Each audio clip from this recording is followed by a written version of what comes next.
whether you're at home, on the go, or at the stadium. Welcome to the Centre Bounce, your home for all things AFL SuperCoach.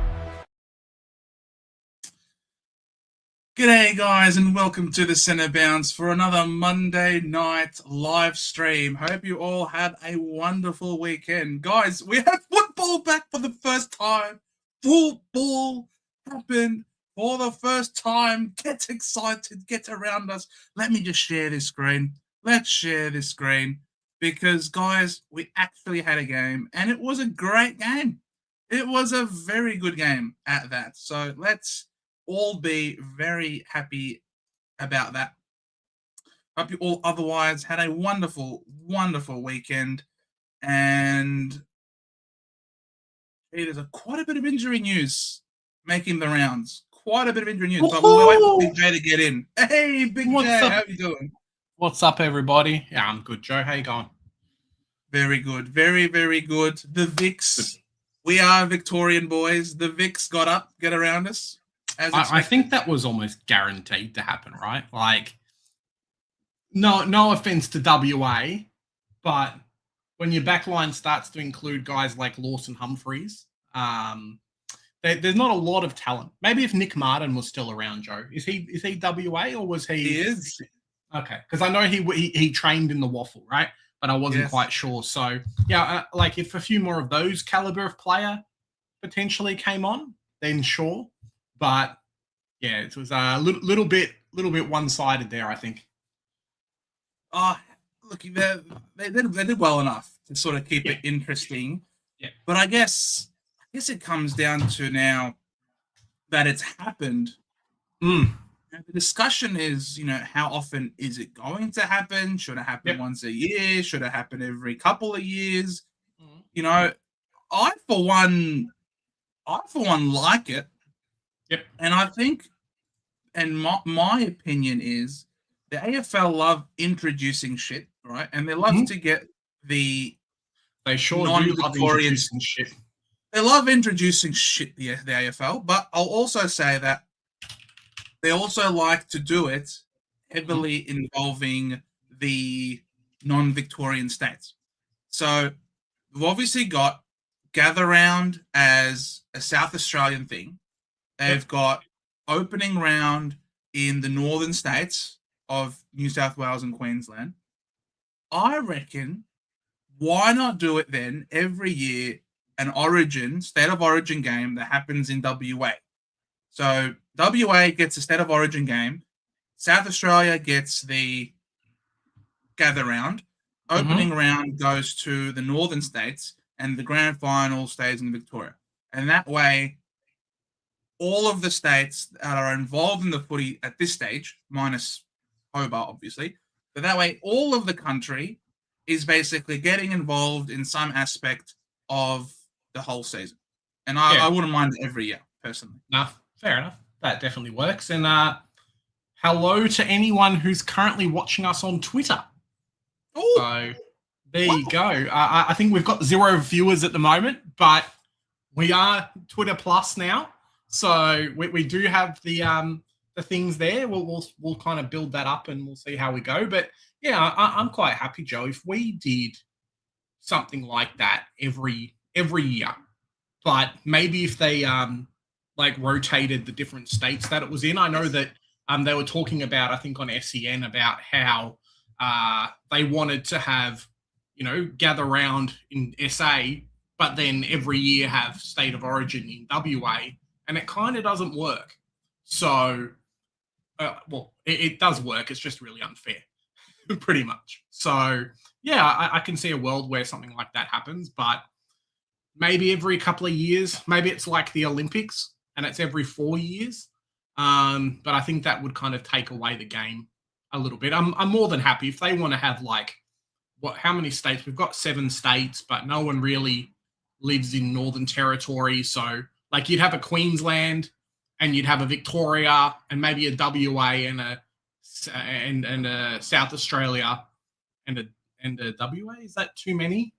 What is that? And then you've got to try and put Tasmania in. So then it's 6. So could you have 3 state of origin games that end up being like a pyramid level where they all kind of play each other. I think maybe once Tasmania comes in, Joe, we'll have a bit more of a guess probably on what it's going to look like. What do you reckon?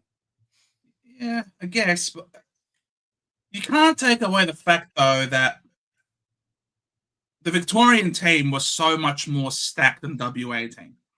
So if you're just going to do that every year, we'll see similar results. So potentially,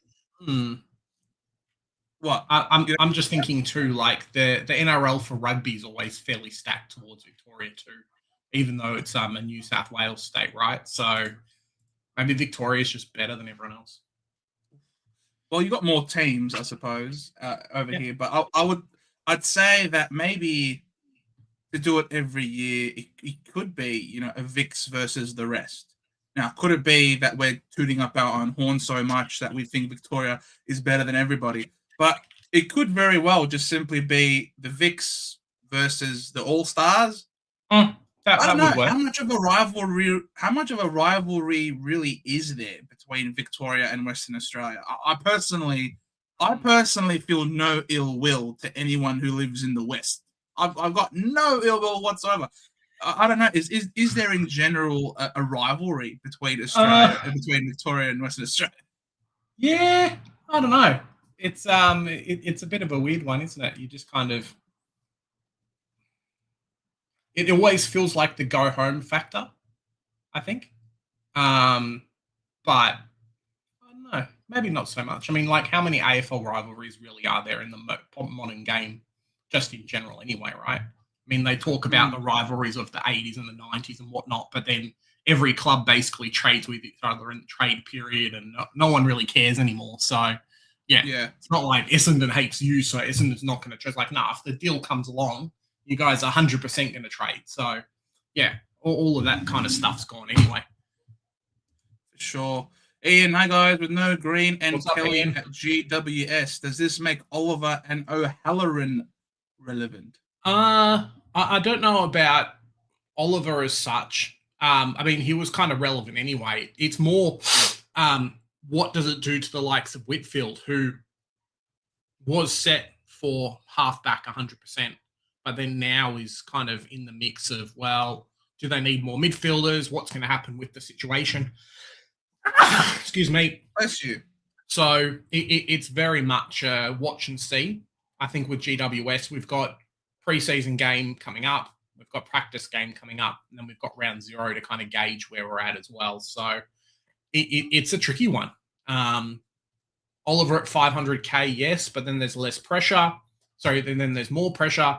It probably makes guys like Brett Daniels, if he's fit, he's probably going to play, which could be the go.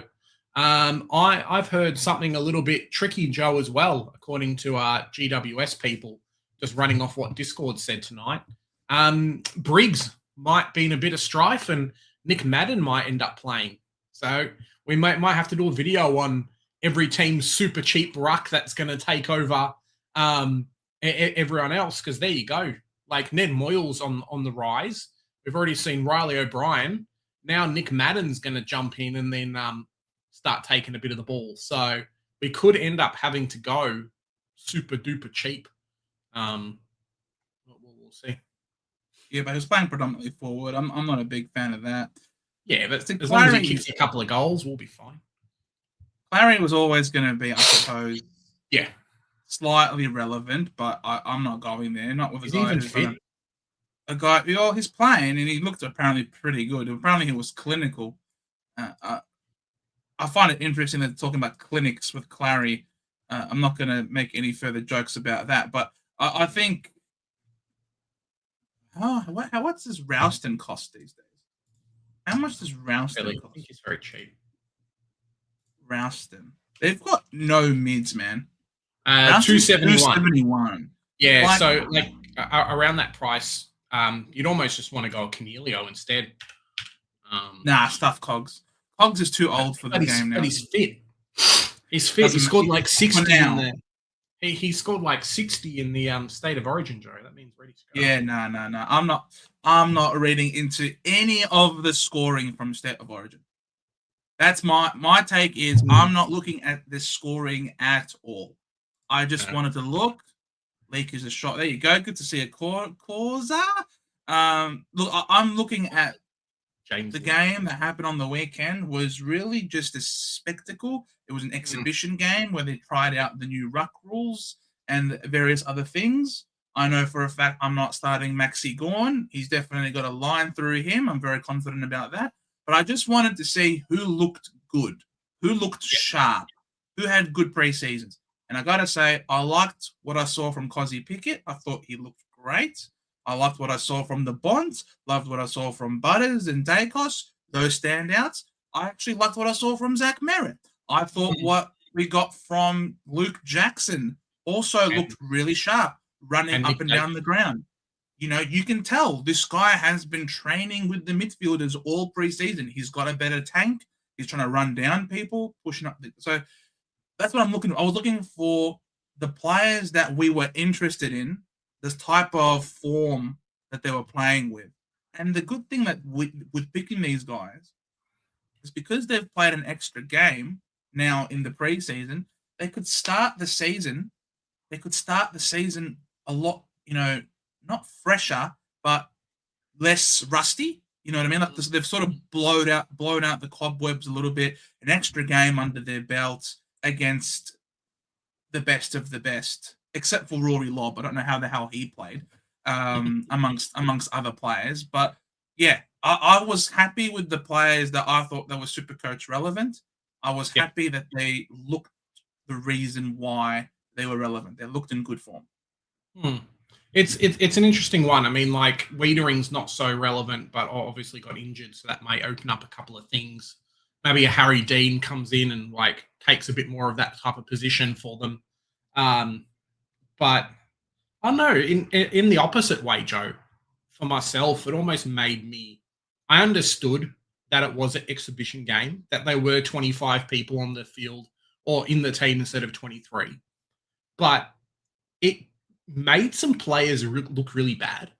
And it was kind of just like, oh, okay. Like, I understand this is supposed to be a best of the best type situation. But the Ruckman, for example, just you wanted a game that completely exposed them and said, oh, maybe we don't actually have to score as well. If the Ruck rules were exactly the same as what it was, and then the Rucks dominated in the All-Stars game, you'd be like, oh, cool. Well, I've got to go the expensive ones. There's no option. They're all going to score at 120. It's fantastic. But even though it was kind of footyinfos.net, the scores were a bit scuffed, the ball just came straight out, and then the Ruckman barely saw the ball.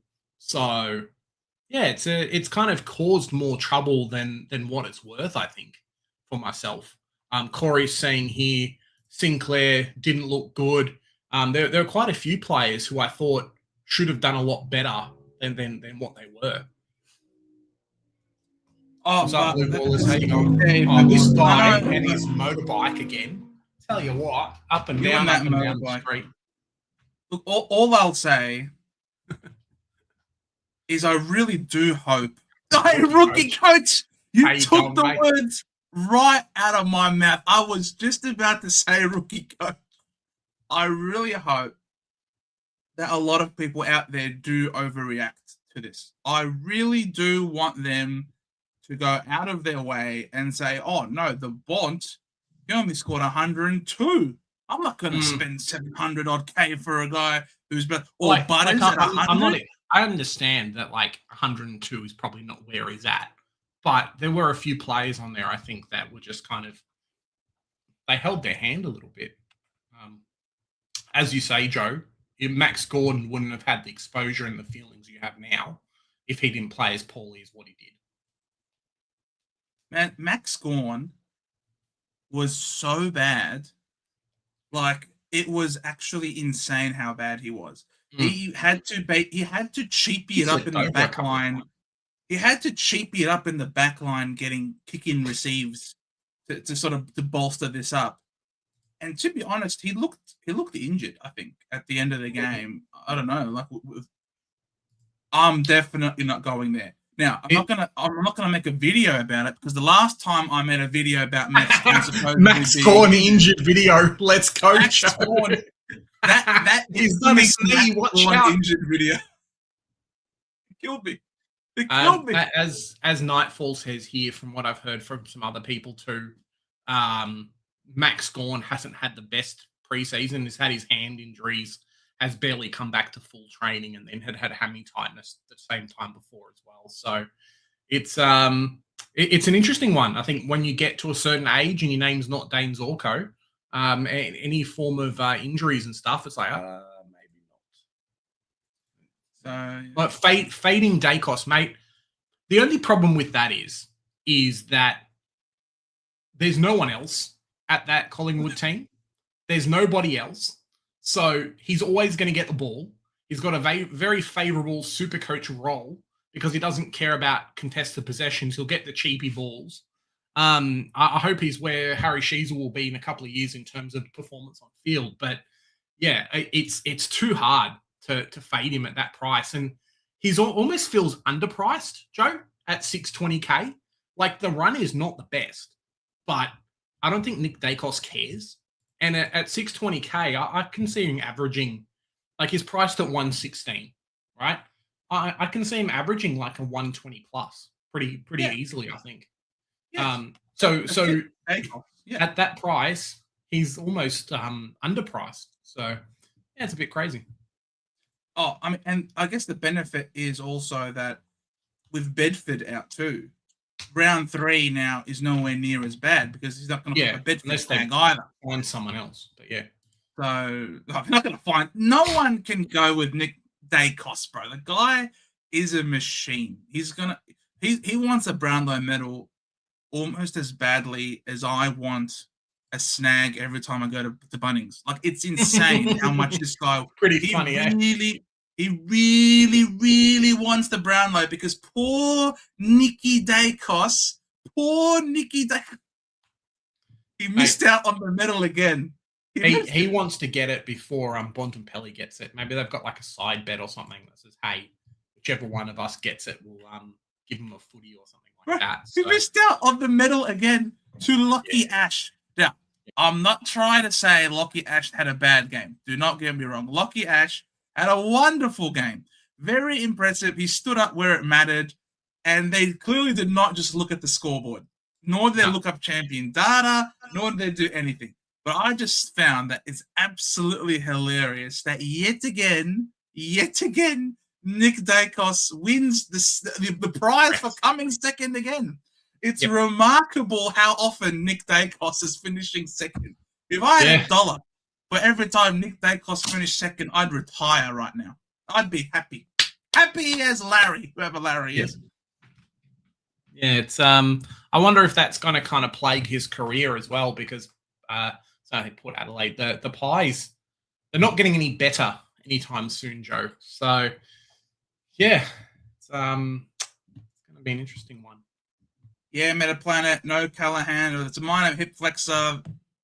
It actually came out on the radio today and was saying, Jason McCartney from the Giants actually came out and was saying he's in doubt for opening round. And you'd hope that they wouldn't, risk him. He's a prize recruit, prize player. I think very much so, Joe, especially for the type of injuries he had last year, right? I mean, from memory, hamstring and stuff were part of his issues last year, and he obviously got through it all, but you don't want to risk that again and potentially miss out on a couple of weeks at the start of the season versus for a prolonged period of time because it's injury, recovery, and so on. So, they're, in my brain at least, with the Tom Green issues and Bedford issues and a couple of other players, potentially Sam Taylor in the team, that they can't afford to have big players out again for long periods of time. So they're going to go really slow with him and say, cool, we'll see how you go, and that's it, really. Yeah, Maltesing. Good to see Maltesing. The interesting about Green is that someone is going to get the possessions. I think Oliver and Ralston will share, and others, Yeah, it'd be interesting to see what's up with Oliver. I'm waiting for the preseason games, but I've heard he's fit, which is more than what he's had for a while. So we'll wait and see for him. But at least at this point, like, I don't think it's transferable, all of Tom Green's scoring across to Oliver, but it's not like both of them now have to compete for the same type of ball. So in hindsight, grabbing Oliver for what was like a third round pick or something, Joe, was very good drafting for them. Yeah, it's hard to get a read because, again, who's going to be rucking at the Giants? What the centre bounce mix is going to look like? Yeah, Clary might get more of the pill, but Clary's been a bit of a butcher himself these days. He's had his own calf problem this preseason. How long is he going to be able to stand up? I don't know. Personally, for me, there's too much uncertainty about the. Oh yeah, I'm not going to pick him. No chance. I can't do it personally. Thankfully, they play around 0, so we get a free look at them. I'm more interested to see how it affects the more relevant Supercoach players like Whitfield, for example. What does that mean for Lockie Whitfield? Does that mean that he has to push higher up the ground to help them out in the midfields? Does it mean that the GWS midfield is going to be beaten now that it's losing some of its stars? Does that mean that the Giants are now copying some more inside 50s, which potentially means more supply for a Whitfield to run and gun off halfback? I'm thinking that could be a positive for Whitfield personally, because Whitfield, he's a guy that can run and overlap and receive a handball, but I think he doesn't also mind if the ball's coming to him, or maybe that suits Lockie Ash more potentially. I mean, we saw him perform quite well that way. The thing with Whitfield and me, at least in my head, I'll have to have a look at it, but it's feels like Whitfield for certain parts of his career has always been stuck as the Mr. Fix-It, just because he's so endurance-based and because he can do these different things. You know, he's got to play halfback, or he's had to play midfield or play wing, or, hey, Whitfield's tagging someone for half a game or whatever like that. So for me, it's almost the opposite. I want to see what it's like, but my prediction is I think maybe his fixture's really good. GWS has got a fantastic starting run fixture out to like after week 4, but we don't want to pick this player if he's going to get stuck on the bum duties. He can play wherever, but the best thing about him was now the team's stacked. All he has to do is play halfback, whereas now it could be, well, you've got to do 5 different things. So we'll wait and see kind of what it's out, but that's kind of my fear with the selection. Where else would Woodford play? He's played mid. He's played mid. I think he's played wing before at parts of games. I think there was a period of time as well, Joe, where he got stuck on the half forward line in some games under Leon Cameron. So, yeah. Leon Cameron's gone, thankfully. Oh, of course, yeah, but he's done it before. That's the thing. I think they've got plenty of forward options. Because isn't that the most GWS thing in the world, to just keep recruiting and drafting small, medium forwards? So I think they've got they've got ample options. I highly doubt. Geez, I'd eat my sock if Whitfield's playing forward again. That would be insane. Don't make these predictions, man. It's not a prediction. It's more so an exclamation of how unlikely I find an event. Mark. Hey, what's guys. Top weekend here in the West. I didn't get a ticket to the game, but around it was a lot of questions and answers for most of the clubs and the players. I myself with Zaki, which was super. He was actually really good. I gave him a shout out. Yeah, he I as you've told us the entire preseason, Joe, Zach Merritt looks like he's back to his best.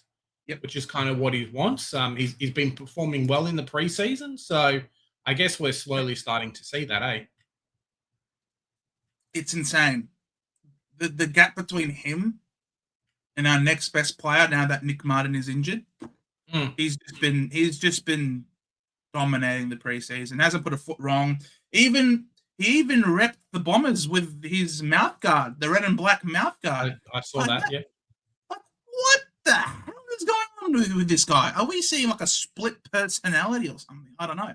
But look, if it doesn't affect his footballing, then I'm fine with that. Masturbator, does Oliver have an acceleration back? Have any acceleration back? Or is he the concrete feat of the last couple of years? Without that, he is just another dime a dozen accumulator.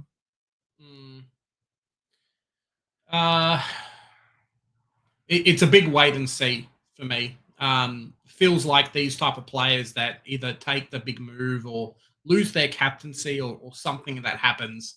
Lachie Neale breaks up with his partner now, is the best player in Brisbane. Zach Merritt, similar thing. Oliver goes and changes club and then has something to prove. Could definitely happen, but it is a big watch and see. But at his price, Joe, I have to say, outside of people picking Caldwell, at his price, if you don't have enough money for someone else, Oliver with that run is mighty tempting. Not for me, because I'd rather go set and forget with my expensive guys. But for people, they're 100K more from Harley Reid and you get Clayton Oliver. So could work out okay.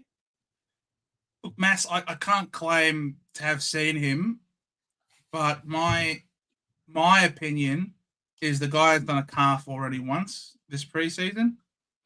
I highly doubt that he's flying with super fast acceleration. I think, especially now that Tom Green is out, I think he's just going to go all in, all eggs in the one basket, all chips in to just being an inside mid handball out or inside mid bombing the ball forward. I wouldn't go anywhere near him personally.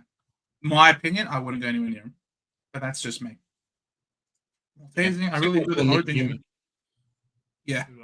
I tell you one time. Yeah.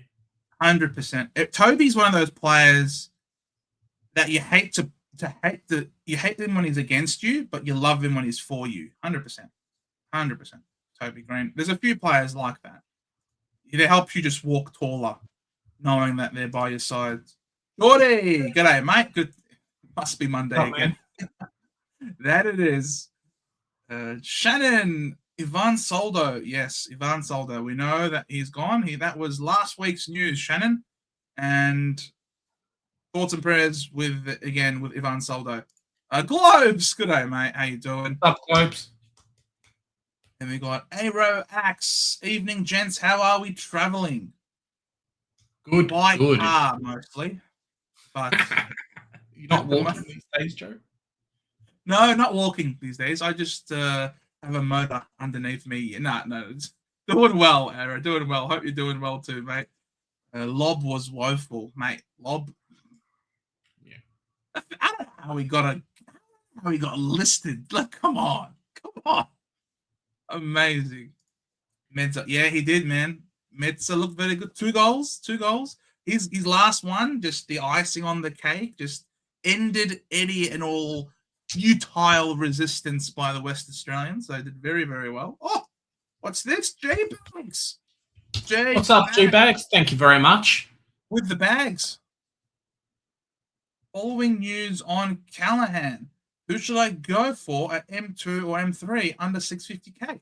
Some options I am considering are Dacos, yes, Richards, Baz, and Heaney. My M1 and M2 are Butters and Anderson. Do you want to go first or do you want me to go first? Happy for you to go first. Richards is interesting, but I think a lot of us may jump on Bontempelli. Baz has a really good fixture post second bye. So potentially he's someone to sideways true later on. He will be a starting pod, but I think Geelong's run early isn't the best. Heaney is okay, but I think you want the people that have the biggest ceiling, and for me, that's a Dacos. Like, if you've got, we were speaking about it, Joe, before, about how it's kind of like, I want to pick the top 10 midfielders. If I have the potential to start a Bontempelli, who I think across the board is still number 1 or number 2, Butters is the same, and then a Nick Dacos is number 3, I think it's like you're kind of silly not having those 3 and then pivoting with the rest that you can do. So Yeah, that's kind of my reasoning with it. Rookie coach before was saying, oh, maybe I'll not get Dacos, but I think once round 0 happens and he pumps out a 140, doesn't matter who he's playing against. He does that 140 with the calf strapping. I think he'll be very, very good, and we'll be like, okay, Nick Dacos is the guy. So, yeah, I think Nick Dacos is the player for me. Without a shadow of a doubt, it's Nick Dacos. Yeah. Without a shadow of a doubt. It was... Like Pod, the thing with Pods, and maybe we'll do a bit of a video on Pods later, Joe, but the thing with Pods is the starting picks are highly owned for a reason. They're going to be good. They're going to do okay. People have analysed their fixture and how the players are playing for half the preseason. Grab the Pods, the ones that have maybe a dodgy ownership, or dodgy is not the right word, but lower ownership and things like that throughout the season. So when we get closer to our finishing teams, you've got someone different. You know, maybe you've got a McCluggage and I've got a Caldwell or something like that, and you're getting a bit more points than me every week. But it's okay to start the highest player owners now, just because they're high owned for a reason. So jump on Nick Dacos. You barring him getting his leg chopped off, I think you'll be very, very happy. Jesus, that's a bit graphic there. Well, that's what I said. Also, barring him getting his leg chopped off. If his arm was chopped off, then that's fine. You can still pick him, huh? Sorry, you still just kick the ball. Just kick the ball. His kick to handball ratio will be a bit lower. That's all. Oh, fair enough. Fair enough. But I'd also say on top of that, I reckon half the competition owns Nick Dacos. So yeah, and we know and you know that this guy is going to be a top of liner. If he's not top 8, he's top 6, and if he's not top 6, he's top 3. So you know, you just pick him now knowing that he can outperform his price point, that he is so widely owned. And if he does achieve what we think he can achieve and you don't have him, you're crying. And crying is not nice. Keep the fluids inside. Keep the sadness away. You want to play this game to have fun, not to cry watching Nicky D do his thing. Okay, so Thank you once again, G-Bags, for the question. Mark had a special Q&A which Campbell Brown, with Campbell Brown and the legendary Kevin. I'm assuming you're saying Sheedy and not Sheary. I know you're terrible with the typing, Mark, but you're lucky I love you. Jordy, the amount of talent on that Vic team compared to I know 100% Jordy. It felt like the WA team was trying to fill out the side. I was surprised they didn't put some like first-year rookies in there just for fun. Met every couple of years, once met a planet. Fair enough. I'm definitely not overreacting. Definitely not overreacting. Good man. Good man. There's nothing to overreact to, in my opinion. Yeah, I posted the video today, right? It hasn't got a lot of views, but as you look at it, and even just this week's worth of intra-club games, take everything with a grain of salt, right? I mean, people are going crazy because Geelong didn't win and a bunch of rookies did well and whatnot. And it's like half the team's not playing.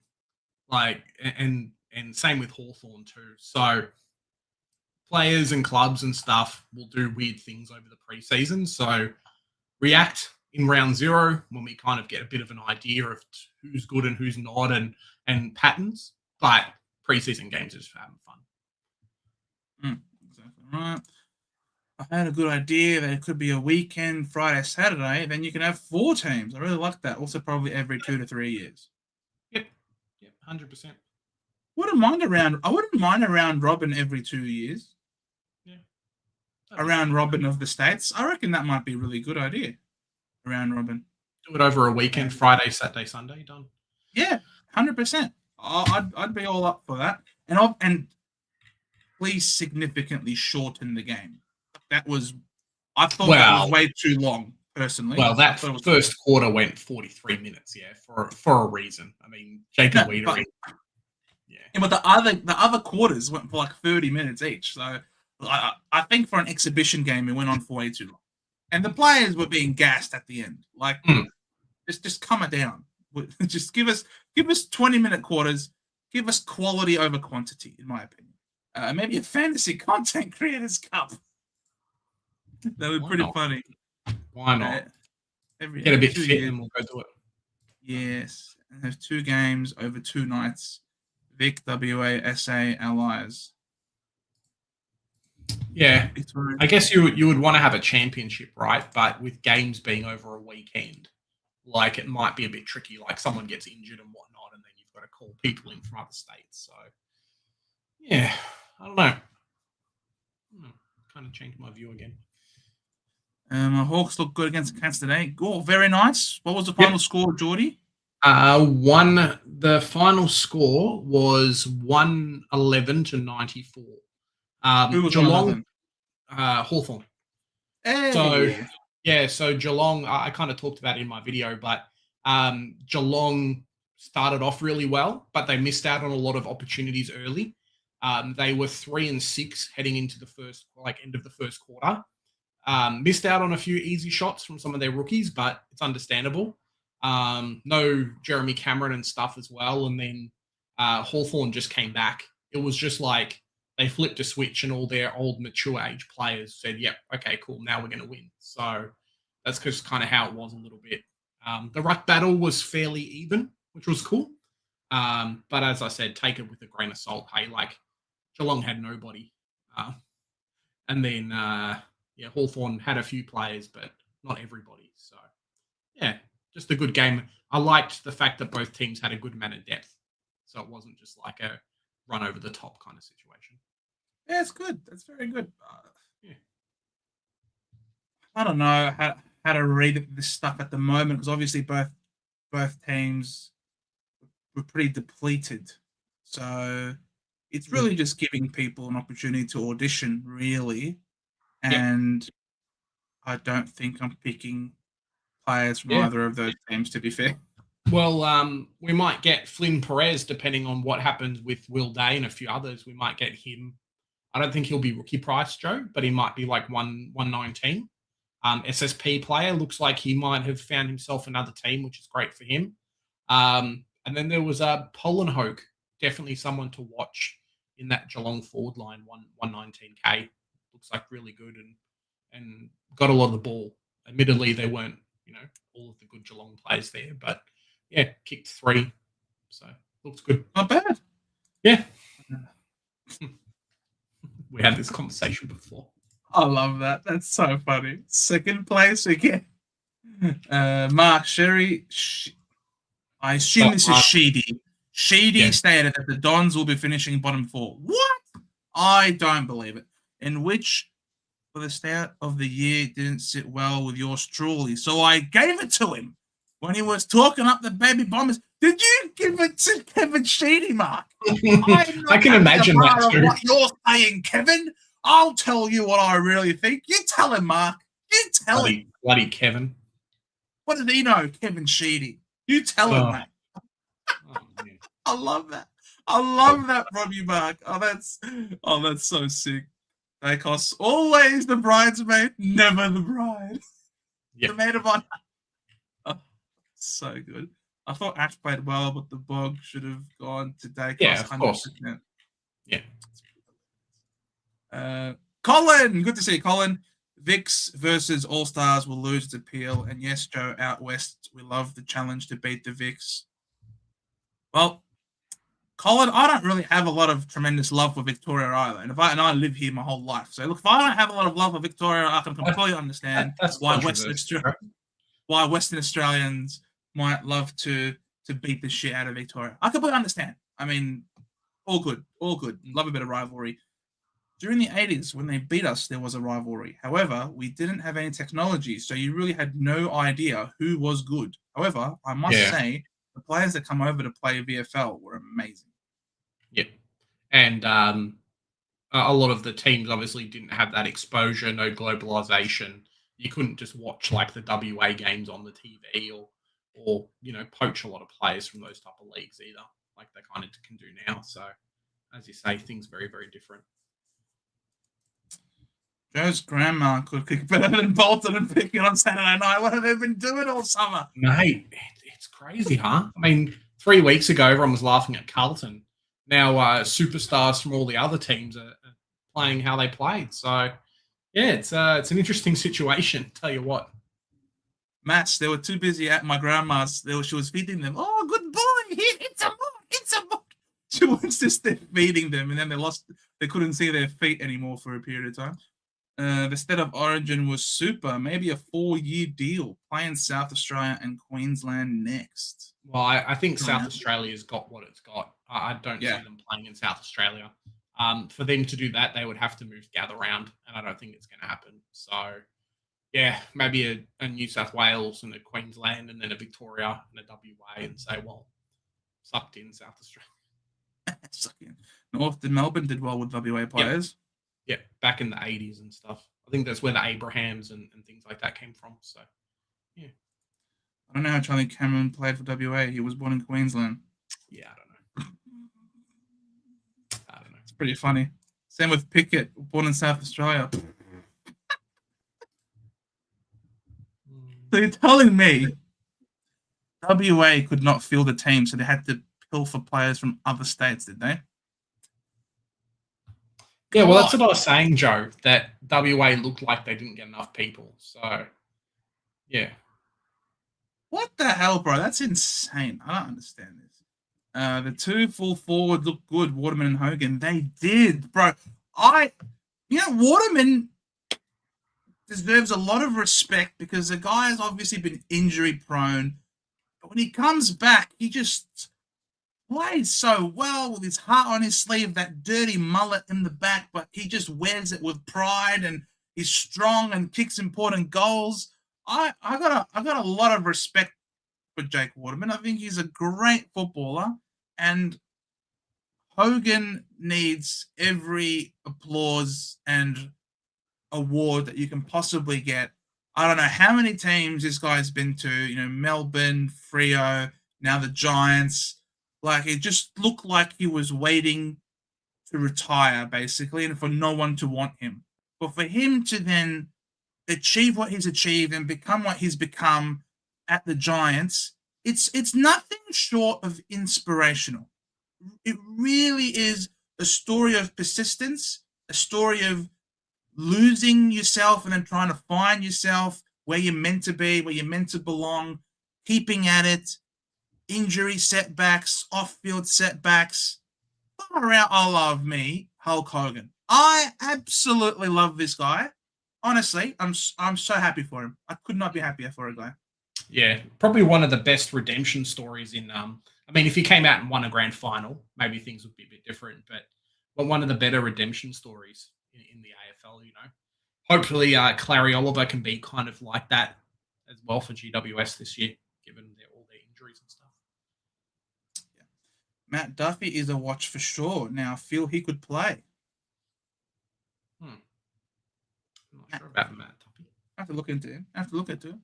Waterman will be good in draft. That he will. He'll slide very low for sure. Sinclair. Yeah, Sinclair. You can tell Sinclair couldn't give two shits about any sort of rivalry. He's just there to do his thing and go back home to play. Get paid money.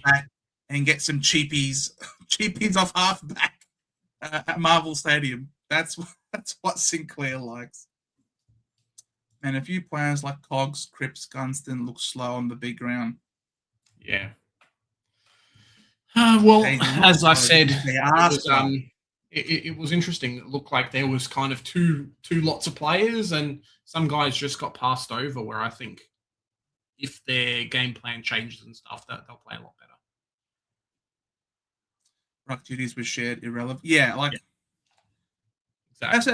That's why I'm not altogether concerned at all with like a Tristan Sherry's score, because I know that when Tristan Sherry plays at North for games, he's going to be the solo ruck. He's not sharing with Max mother flipping Gawn.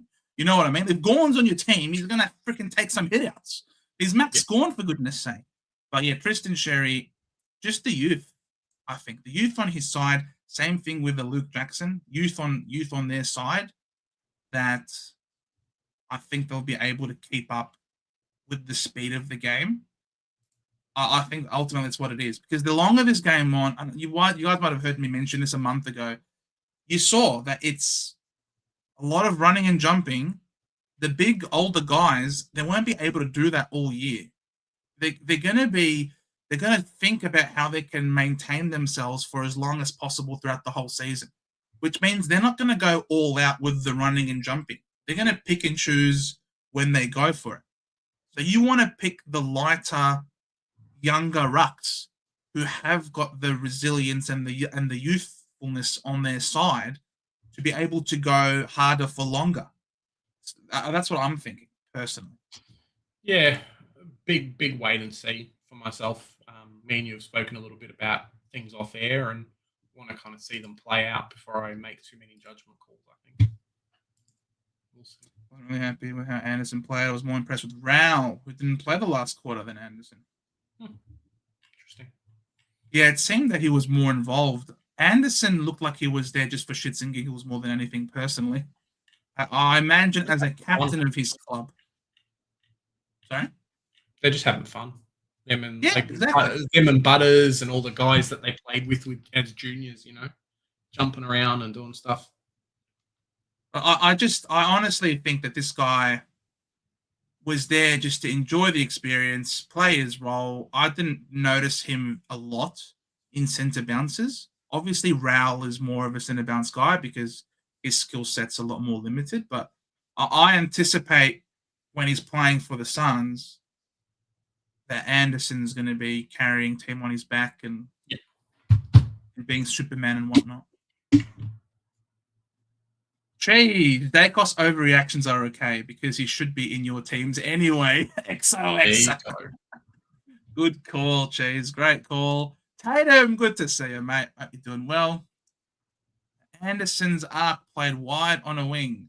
No relevance to his real role and scoring. There you go. Rory Joe. I like your name, Rory.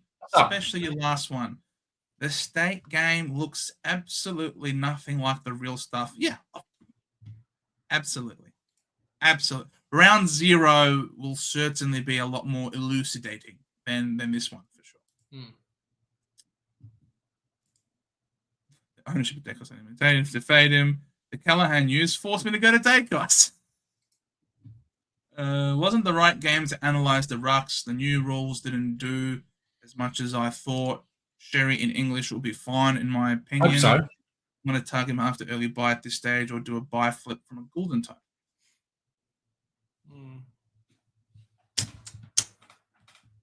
I didn't like the look of English. I just didn't see him enough.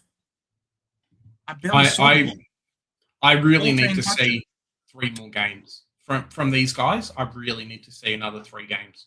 Obviously, the ones that don't play round 0, we're going to get 2 more games worth of scoring sample. But I really need to see a lot before I can make those kind of predictions like rucks don't matter and the game doesn't matter, because even just from watching the Hawks Geelong game, yes, they didn't have a lot of players in their best 18 playing, but it really was a case of they just got the ball out of the middle and they kicked it, and then it was a forward 50 entry, and that was it. And we basically saw the same thing in the All-Stars game too. So if that's the way the game's going, if you don't have a good ruckman that can do a lot, they might only be getting 50, 60, 70% of game time as main ruck time instead of other things as well. So yeah, could be an interesting situation. Let's see his numbers. 1 intercept. Yeah. 2 score involvements. 4 hitouts to advantage. 11 hitouts. 108 meters gained.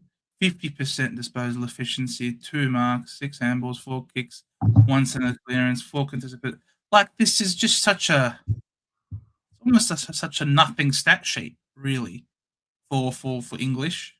A bit bonkers, but look, he should be okay. But I'm pretty sure he had an injury interrupted preseason as well. Timmy English, if I recall. The rucks will be fine. State of origin was Look, some of them will be fine, but I think it's an insight into how the game is going to be played, and I don't think a lot of the big old rucks are going to enjoy it. We might see a lot more younger rucks now, play. And yeah, it was interesting even just watching go back to referencing the Hawks game. Meek did okay. Sorry, Ned Reeves did okay just for his reach, but Meek kind of struggled a little bit. These guys that are almost like trees on field, you can't push them over, but their mobility and whatnot really have to run around the ground to get involved now. Hey, Captain Flash, how are you, mate? Flash. Gabba matchup looks daunting, but last time he played Brisbane there during the regular season, he scored a 172. Was this Max Gawn or was this Nick Dacos? I'm not entirely sure. Nick Dacos, I think it is. Yeah, Nick Dacos. Dacos 130 average incoming. Ooh, 130. Yeah. Ooh. I think he could do it. He could. If anyone can, it's Nick Dacos and Bond. And Butters, maybe. Fox Footy rated Ash 7 out of 10. Well, what do they rate Nick Dacos, Causa? 6.9? Just wait for my next. Oh, stay tuned, guys and gals. Rookie coach dropping a banger. Ian, I'm backing you in for more Bunning snags than Dacos gets Brownlows. Bro, back me in for more snags than Brownlow votes for Dacos. That's a lot of Bunning sausages, man. It's a joke about my weight, bro. Come on. We know this. You can eat a sausage. Ash helped the run after WA was coming. Yeah, of course he did. 100%. He was a very good player. I can see why they gave him the medal, in my opinion. Ash, a shout out, I reckon, for our team. I think round 0 will tell us a lot what all of these injuries will mean to the team. Whether or not this now means that the ball's going to be living in the GWS backline more. Does that then help a Lockie Ash? Not entirely sure. We'll see. What's this? Mark! Thank you very much, Mark. Oh, guys, again, after another small win at the Horse, 1,500 on a roll. Mate. Good job, Mark. We need your... Maybe we'll do tips with Mark, Joe, every week. That's it. Remember Shorty tried to do that for a while, like Shorty's footy tips and put some money on different players. Maybe we'll do Mark's horse racing tips. That's so funny. Mark, you're too funny, man. You are actually so funny. I'm glad you backed for the Bombers. Just because I had no idea where they raced exactly. 100%. It just makes it's even better that you are an Essendon supporter. It's just so perfect, Mark. Chase was pretty cool seeing Lawson Humphreys. Bro, this guy, what pick was Lawson Humphreys again? He was was he MSD? He was either MSD or really super late or rookie the draft. Second last pick. Yeah. The second last pick. Pull them out of nowhere, Joe. Every time. That was for Bissava Radicalio, no? Yep. Geelong get them out of nowhere. I mean, I'm hoping Roshenko is going to be similar because he was a Geelong, recruit that has changed clubs. But these guys, I mean, I loved him in Supercoach. He walked into my team and went, "Hey, how you doing?" and never looked back. So yeah, very, very good player. Hey, how you doing? Just super composed. I think that comes from playing at a good club. Pick number 63. Yeah, the second last pick. Of course, he debuts against the Bombers and absolutely ripped us a new one. But yes, the guy he's great, but it just goes to show Geelong are in a class of their own at identifying talent all over the country. They picked him out of the waffle. You know what I mean? Like Sean Manor, Sean Manor was hidden away in the Geelong League. But this guy was out in WA and no one picked him. Anyone and their mum could have picked him, but he got all the way down to the second last pick. Classic Geelong behavior. Classic. They'll turn Joe Bloggs into Gary Ablett the third. There you go. Happy as You're hilarious. At this rate, based on ownership, Nasty 1, Rosie D2, Butters M1, Dacos M2, teams are going to be more cookie cutter than ever. Yeah, it's going to be a lot of people scoring 2,200, I think, to start the season.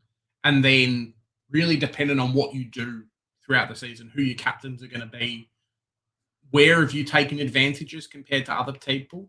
I mean, I don't know if we'll talk about the cheaper rucks available and who might be debuting at what clubs, but there is potential for us super coaches to do quite well and have stacked other positions compared to other people. But as more content creators come around and as everyone has an opinion and whatnot, the best picks definitely seem to dwindle down quite a lot, and it turns into, oh, I've got Goulden and you don't have Goulden. So when he goes big and your guy doesn't, then that's how it works out. Versus probably fair that the top 10 or the top 5 selections are pretty even across the board. You also have a whole bunch of people not doing any preseason research. They'll just come in last week and net deck. They'll just jump online. The most expensive. Yeah. They'll just jump online, watch a bunch of YouTube videos in the week of, and say, yep, all right, you guys, you plebs have done all the preseason research, so I don't have to. I'll just copy your teams and then change one to a player that I like. But sounds like centre bounce, Joe. We do the hard work so you guys don't have to. There you go. But Rookie, you know as much as everyone else does, we can all start with very similar teams, but ultimately what sets people apart and how you climb up the rankings and become really good, it's through trading. This game ultimately is a game about trading out the right players at the right time, getting the right players. It's always been that way. Everyone can start cookie cutter, but ultimately it comes down to how you trade. Yep.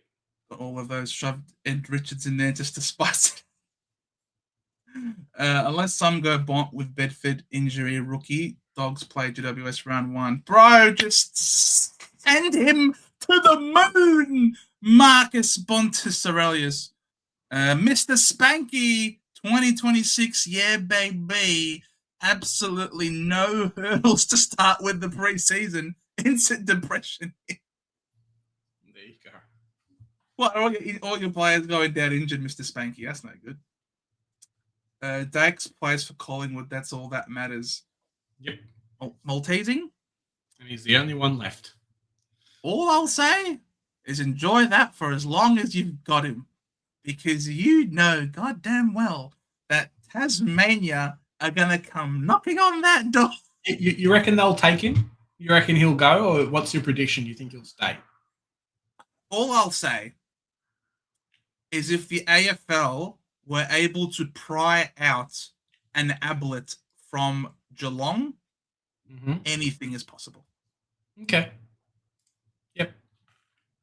Gary Ablett Jr. left Geelong for the Suns. Yep. If that can happen, Big absolutely money. Nick Dacos can play for Tasmania. On the stipulation, they change it to Dacos Mania.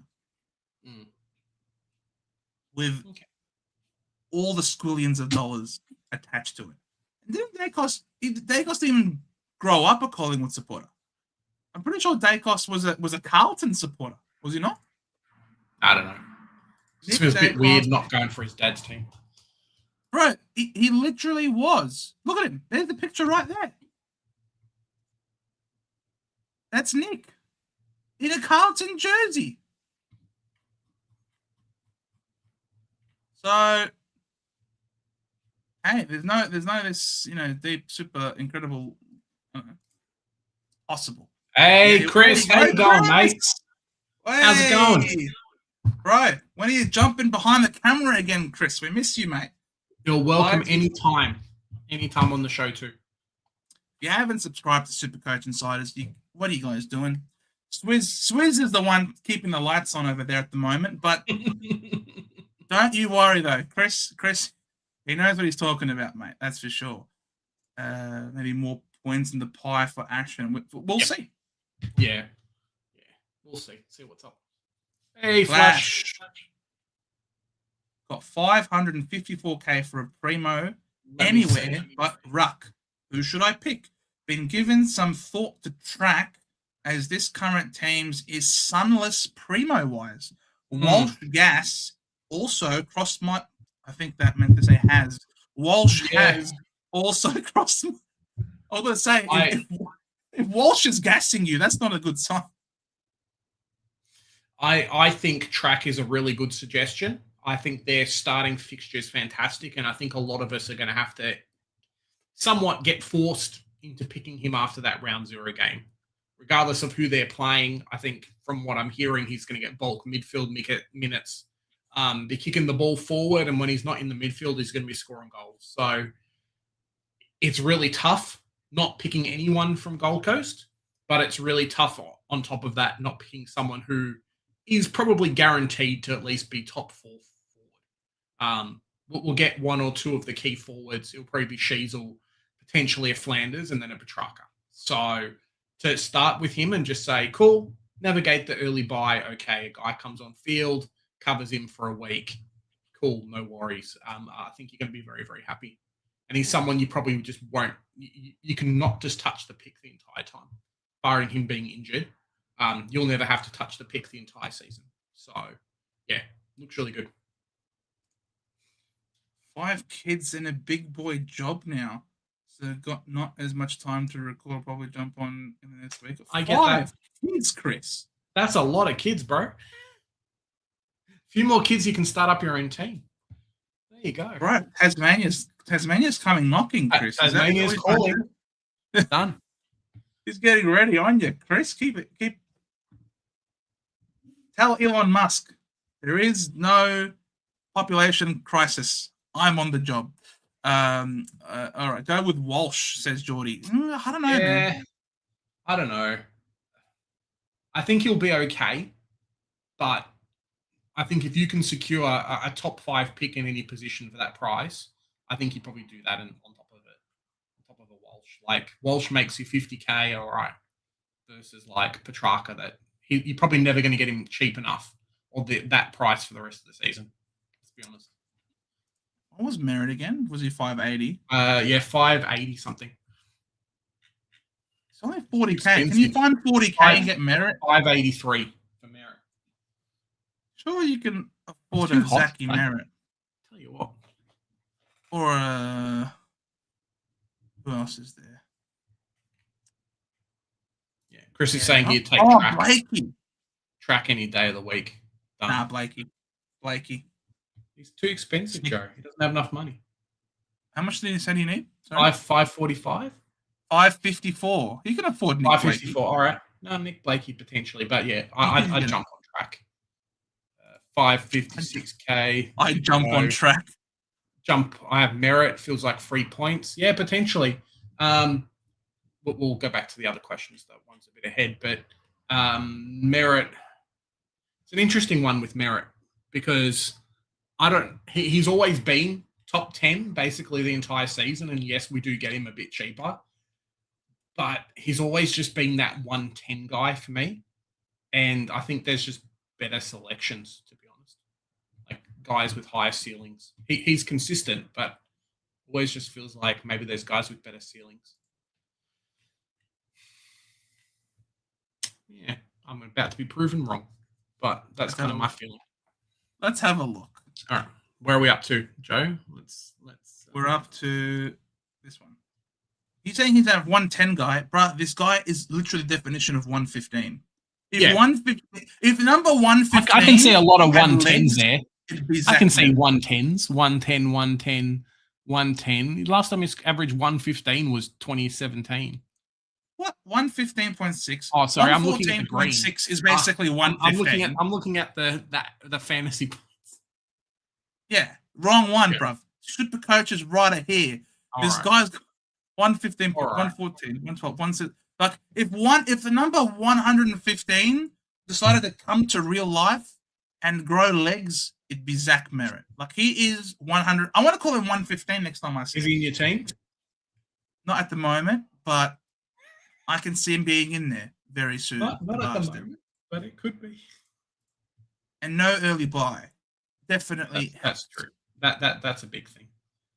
I'm just wondering how much mid-forward split he gets with quite a few midfielders available.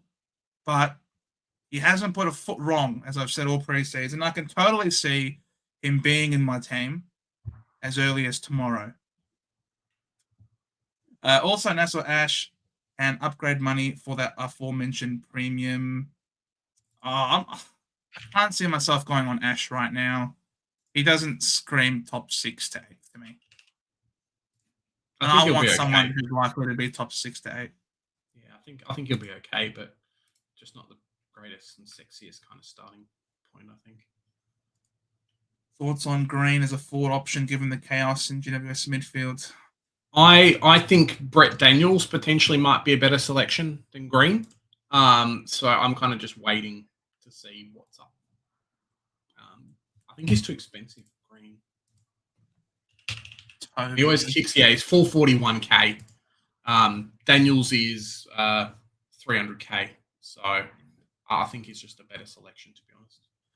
Also, with chaos, it means that it's prone to change and it's not just set in stone. So you just never know what it's going to be week to week. Whereas if you've picked someone because they are there by design, then you know they're going to be there. But the issue with chaos is that it is by nature unpredictable. And when you're spending that much money on something that is unpredictable, it is, I think, unnecessarily risky. If you're picking something unpredictable for someone who's like a rookie price with like potential to explode, but if he stuffs up, you can very easily just sideways to someone else. But yeah, spending a lot of money on a gamble, in my opinion. Kobe, which defender should I get under 540k? He's got McKercher and Bergman already. Under 540. You're going into there's been a little bit of hype around Tom McCarthy. I'm not a big fan of the selection, but he doesn't have an early buy and he will feature quite heavily in that West Coast midfield. He was playing mid and then rotating back to halfback where he did score a lot of points. Just under 540k, you can't get Nick Blakey, which sucks. Mills. Callum Mills is a huge pod, so it just kind of depends to see what he's going to be like. Or if you really wanted to, you could run down and grab, depending on what happens. Huh? No. Lockie Blackiston. Great. Wait and see as to what happens with Adelaide's backline. Now that Keane's injured, I think he was the number one kick-out taker. Guys like Saligo or Worrell could end up taking bulk kick-outs and be a really nice pod for you. So, bit of a wait and see. But, yeah, I think there's someone to walk straight into that backline, and it could be the selection that you take. So, yeah. If his name... I don't know. I'm not a fan. He's great. Kick-in merchant. He's great. He's great, but the guy's not even in full training yet. And it's like 3 weeks till round 1. So, yeah. He's kick-in merchant. Degenerate. But we respect him still. Okay, Charles, how's it going? What's up, Charles? How you going, mate? I reckon Green could have a Keeney. Ooh. Yeah, wow. You just got to stop like getting suspended and punching people, to be honest. And I don't know if you can. So that's always my problem. It's like Isaac Rankin's a fantastic forward and he's going to be great and we should all select him. And then he misses the first game of the season due to being suspended. So I kind of can't hold him to the same respect as any other player just for the fact that it's going to happen. Toby Green's going to karate kick someone in the head. He's going to yell at an umpire. He's going to bet on... No, he won't bet on himself, but he's going to do something at some point and it'll be like, oh, well, cool. I'm shafted now. So, yeah, it's not great. We might get... Yeah, but turn off the volume, Joe. We'll get suspended. Yep. I can't believe this shit happened. He thought that was okay. Okay, then. I still can't believe he did that. I mean, there's only one Toby Green in this league, I guess. thankfully, all right. I don't think the league would survive. I don't think the league would survive if you had multiple people just freaking flinging their feet and kicking people in the face. That's just insane. Yeah, give him a head tap. Yeah, give him a head tap. He's like, look at this, bro. Like, come on.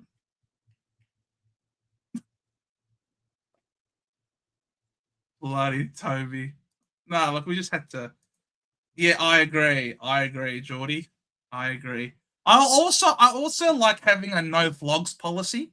Hey, Woody. What's up, Woody? Bit of it in the know knowledge. Adelaide will be picking up for former Lion Ruben William. Bit of a watch come in as a solo. There you go. Defender. There you go. The more you know. Thank you, Woody. You're a superstar, mate. Love you, mate. How many starting mids will have Bont, Butters, and Dacos? Very tempting to just lock in all three from the start. Exactly right. To be honest, I think, not saying that you should, but for their price to performance output, you should highly consider it, to the point where I could see most weeks you might be getting close to 400 points from those three players every week, plus a captain/vice captain option every week from those. I know Bontempelli was, hey, we're not going to pick Bontempelli anymore, but yeah, I can totally see a world where that happens. So big watch and see. But lock him in. He's just too good. Like, what, you're going to miss out? Get Bont like 50 to 100k cheaper, but miss out on 8 weeks of good Bont scoring? I don't know, man. I don't know. Just lock them in, throw away the key. Don't have to worry about using a boost. That's also one thing that I think goes really underrated. That a lot. Boost economy and things like that. Yeah. But even trade economy. Trade economy is so huge. Like, you guys, we always forget, because despite us being so intelligent and knowing about our own mortality and the futility of fighting against death, we always still put it out of sight, out of mind, and we don't think about it. Same thing with our trades every year. We always just blaze through our trades, knowing that it will come back to bite us in the butt. And I can guarantee all of us would have had much better finishes to our season if we just had one trade left in that backup with a finished team, and you had those one extra trade to cover that injury.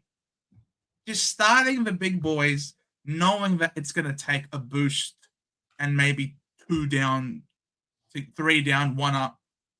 Save yourself the trade, save yourself the boost, and just start it, in my opinion. And Jez's opinion as well. Yeah, absolutely, bruv. My team has 4 players with DPP, and 3 of them are defenders. Why? So he's picking a few.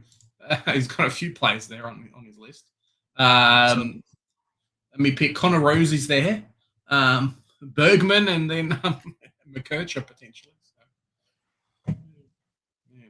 It's I think in general, there's a bit of a trend with defenders.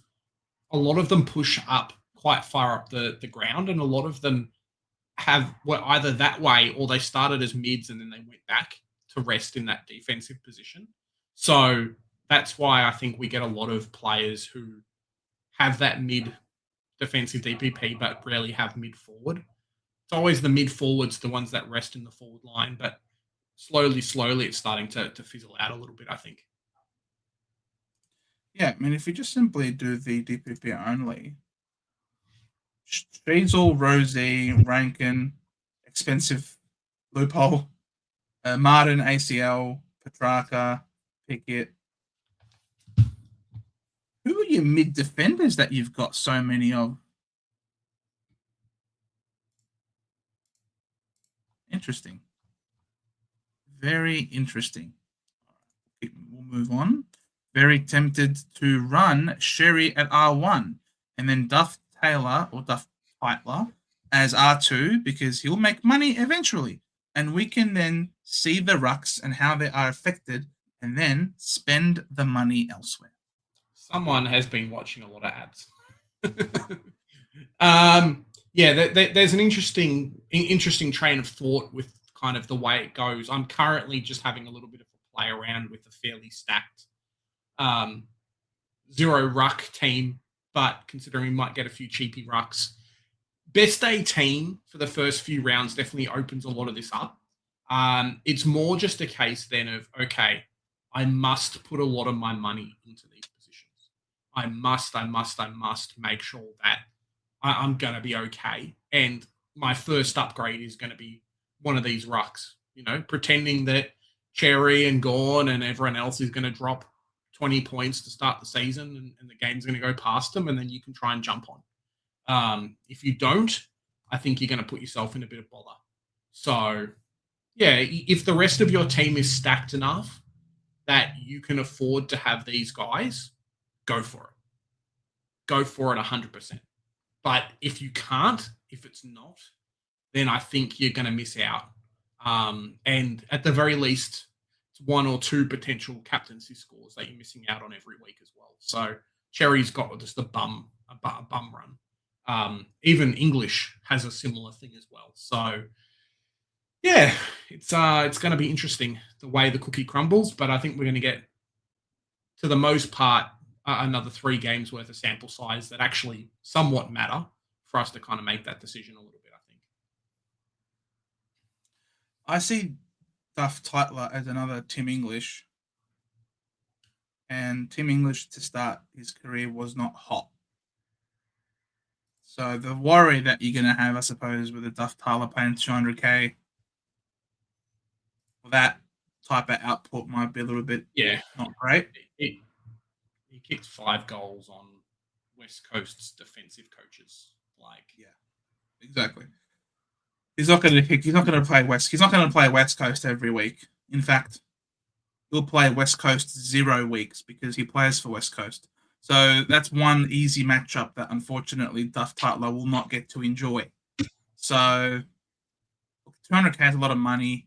I've sort of been, flirting with the idea of a cheap, R2 at the moment. Like for example, a McAndrew. What might that look for my team potentially? I just don't know, right?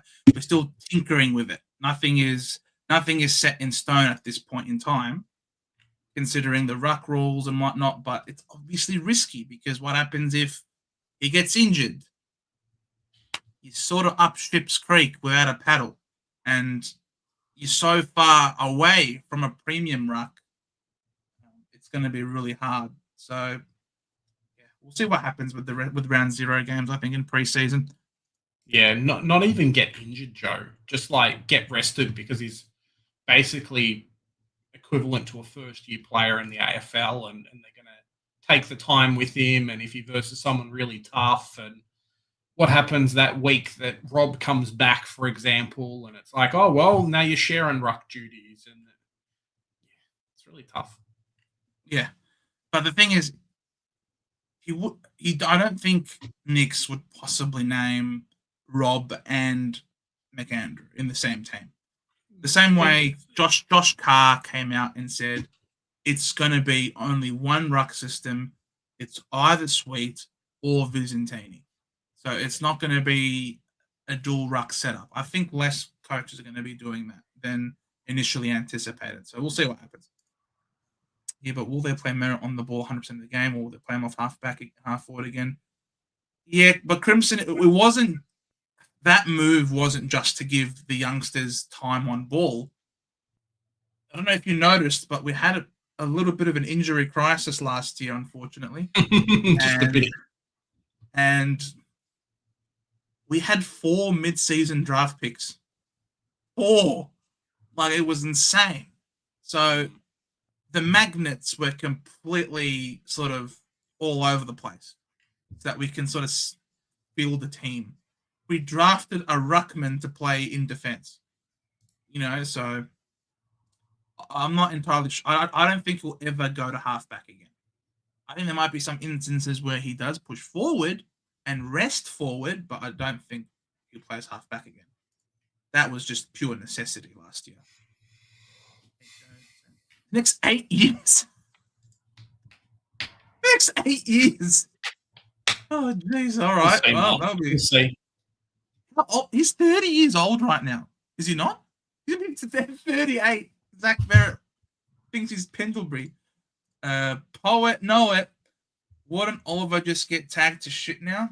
No one's going to tag Oliver. Yeah. Look, he's going to cop a lot of attention, but I might say the same thing about Callahan. Now there's just more people that are going to go to him, especially given some of his preseason worries and things like that. Like, how many tags on Oliver actually worked when he played at Melbourne? Can't remember that many. So, yeah, I don't know. He's just a pure inside mid. He's got. I don't think he'll have any outside game whatsoever. As long as you cut off the passing routes, I think Oliver's going to be quite ineffective. Really, I would rather go Warner than Oliver. Warner. I wouldn't even go Warner. I'd go Heaney, baby, Heen dog. But what price was he again? Clayton Oliver. 530 maybe. 500 on the dot. 500, 300. Midfielder around 500k.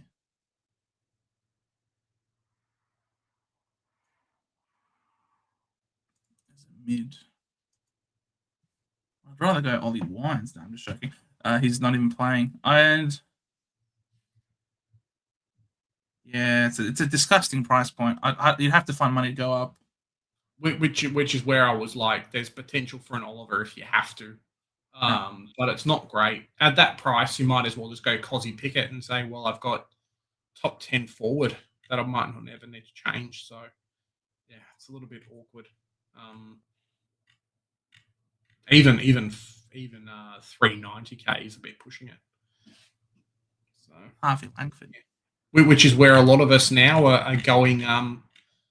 You go the super expensive because everyone from probably 500k to 540 is just obscurity, really. Forget Oliver, jump on Daniels if he's fit, says Rory. Well, he seems to be. Yeah, he looks. I did not know that Brent Daniels' nickname was Binger as well. I thought Binger on. Oh, sorry. The Binger that I know is Binger's SuperCoach. Yep. Yeah. Second person.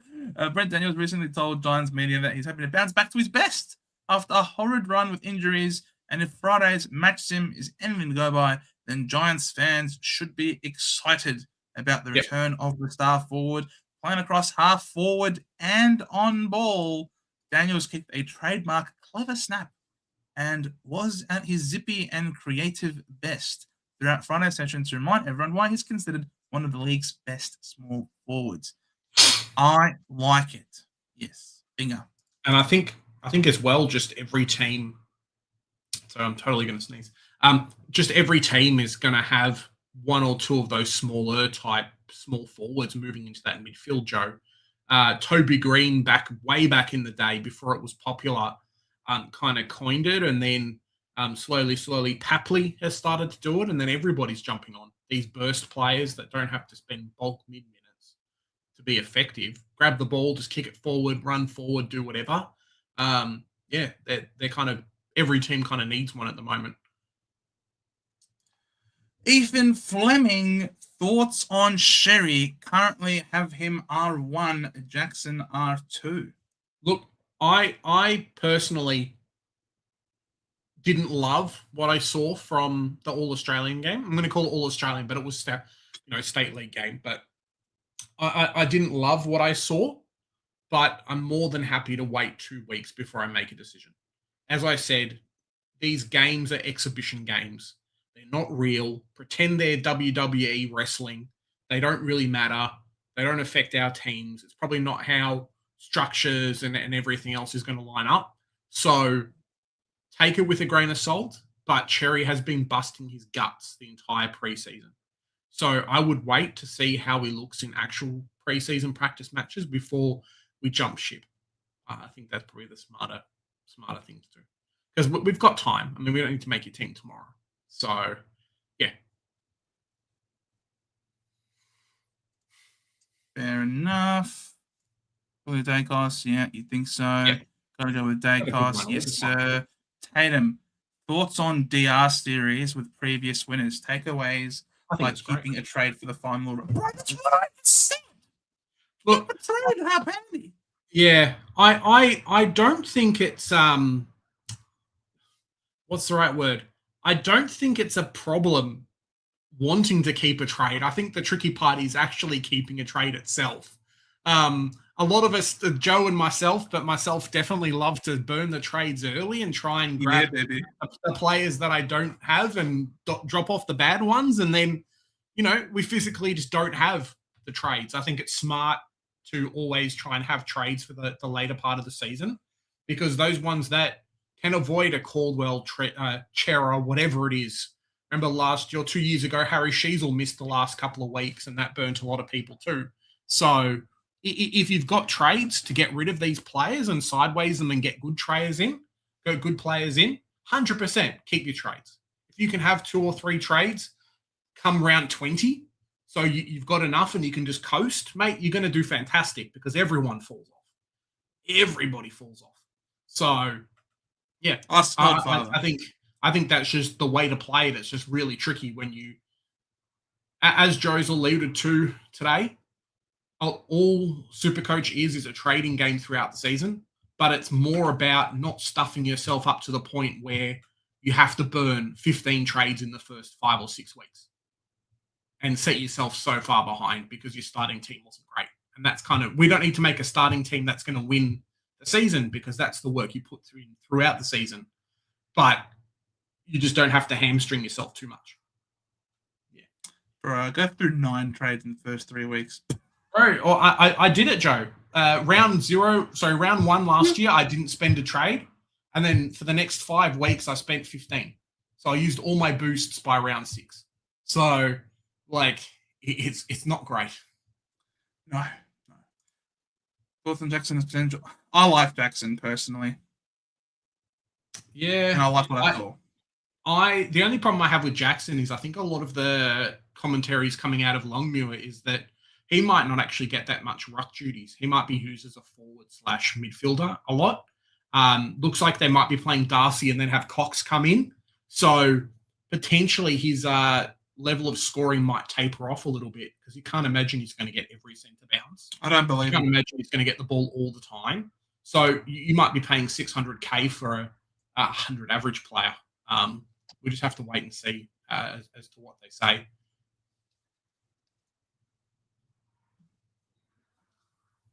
I don't believe him. I do not believe him. Well, they brought Mason Mr. Cox Star Trek. Mr. Star Trek uniform guy who thinks he's Dr. Spock, whatever his name is. This guy, I don't trust him as far as I can throw him. He is not playing Luke Jackson forward, bro. He is playing him midfield. If he plays him as a forward so that he can play Mason Cox up the ground, then as I say, I think Mason Cox will take ruck time away from Jackson. Sack him yesterday. There's not many 211 centimeters, Joe. That's the thing. Bro, sack him yesterday if he's doing that. Bullshit. Excuse my French. Ridiculous. Absolute joke. Fremantle will never win the flag with him there. Never. Not even win a final with him there. Prick. All right. Thought on Moss to start. We'll get him later on. Nah, start him. Take the risk rather than trading in the injury-prone player. If you really want to start him. Don't pick him at all. Or, yeah, don't pick him at all. Great call. Nick D is like the Black Knight. 'Tis but a scratch. None shall pass. None shall pass. I love it. Great movie. Hey, Joe, did you answer your phone today? Bro, I'm so glad you brought this up, Mark. I was disgusted today. Disgusted by the Bombers. Just when I thought I couldn't be more disgusted. All right? Check this out. All right? Did you get a phone call from the team? Instagram for Bombathon. They told us, message your membership number and your number and you'll get the call. Don't dox yourself, Joe. What does he do? It just doesn't work. It just doesn't work. It refuses to work. So what do we do? Can you call back? We'll call you back. It just wouldn't work. Every time I'd call, it wouldn't answer. Every time, what was the problem? Do you have an iPhone? No, I've got a Google Pixel. We are FaceTiming. That's why it won't That's work. why it didn't work. These sons of bitches decide, no, we're only going to FaceTime people. And it's only iPhone members. It's not anyone else. It's only iPhone members. We can't talk to you non-iPhone plebs. Stop you absolute joke of a club. There's more Android phones than everyone else, right? Like,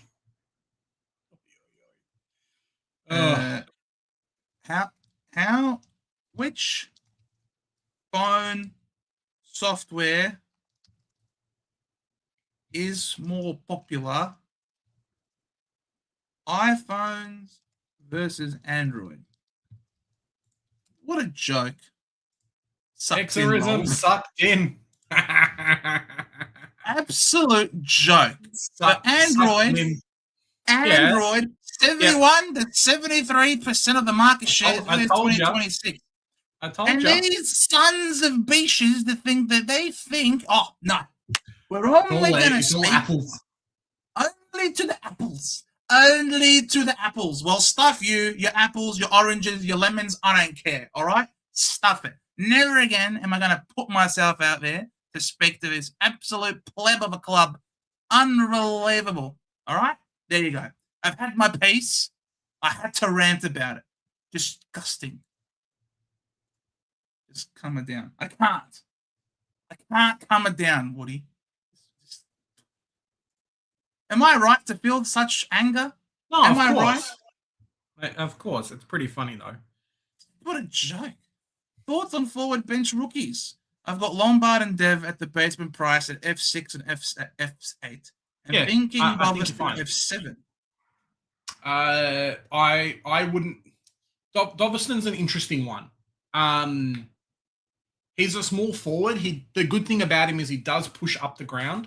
There's been plenty of times during match sim and training where he does. It's almost back pocket. He gets that far up the ground and then runs back, and he's got the endurance to do it. But if you can save 50K to a player that's playing flash, you're probably going to make it up in your player that's playing actually scoring more points. So, yeah, I'm not a fan of the selection, but we'll wait and see. Gents, I'm thinking of starting with Rowell and Anderson, fading day costs until after his buy, then swaping him out for the worst of Anderson and Rowell during their buy. Thoughts? Waste of trade?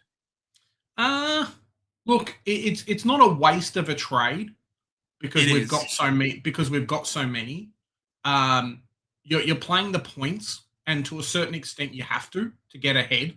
It's more just you need to make the rest of your team good enough that week that you're trading Rowell/Anderson to day costs, that you're not needing to do something else because you've started too many risky players and you have to get rid of your Roberts, Perryman, Short, like we had got stuck with last year where 2 or 3 of them had to go in the same week and it was just carnage.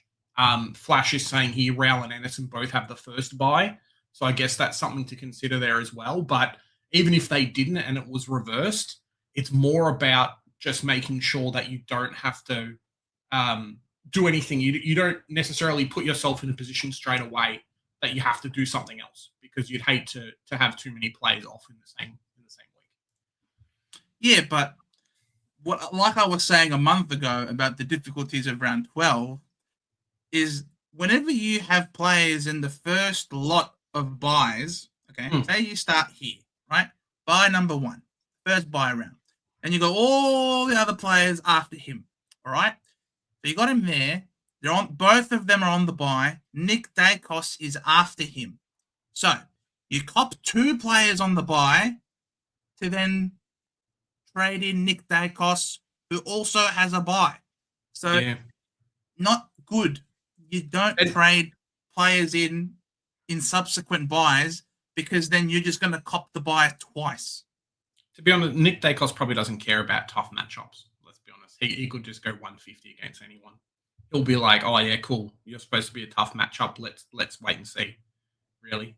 Marcus Windhager says hello, doesn't he? Absolutely held them up last year. Hey, look who it is. It's our good friend Kai. Kai, how you going, mate? Like you have already said, not too worried about Ruck's 71 hitouts in Geelong versus Hawthorn compared to 78 hitouts in 2025. We'll wait and see. Decrease. We'll wait and see what happens when they're actually full teams in at least round 0. But 5 to 10 points. It really just depends on the. I'm not worried about the hit-ups. I'm not worried about the hit-outs per se. It's more the times when the ball gets transitioned really quickly and then the umpires don't wait for the ruckman to come. That's what I want to see more of and how that affects scoring before I make a decision on spending 680K on a ruckman if he's going to drop by 20 to 30%. That's the only thing. If there were 500K alternatives that were good, I think a lot of us would be starting them over the other guys, to be honest. Lynn Perez won't get games from the Hawks, Big J. Just commenting. Oh, I don't know. We'll see. All right. We'll see. You guys want to have a sneaky little bet about this? No. I need Mark Lavelle money before I start making bets about SuperCoach players. Well, Mark's been giving you some money the last couple of weeks. I suppose that's true.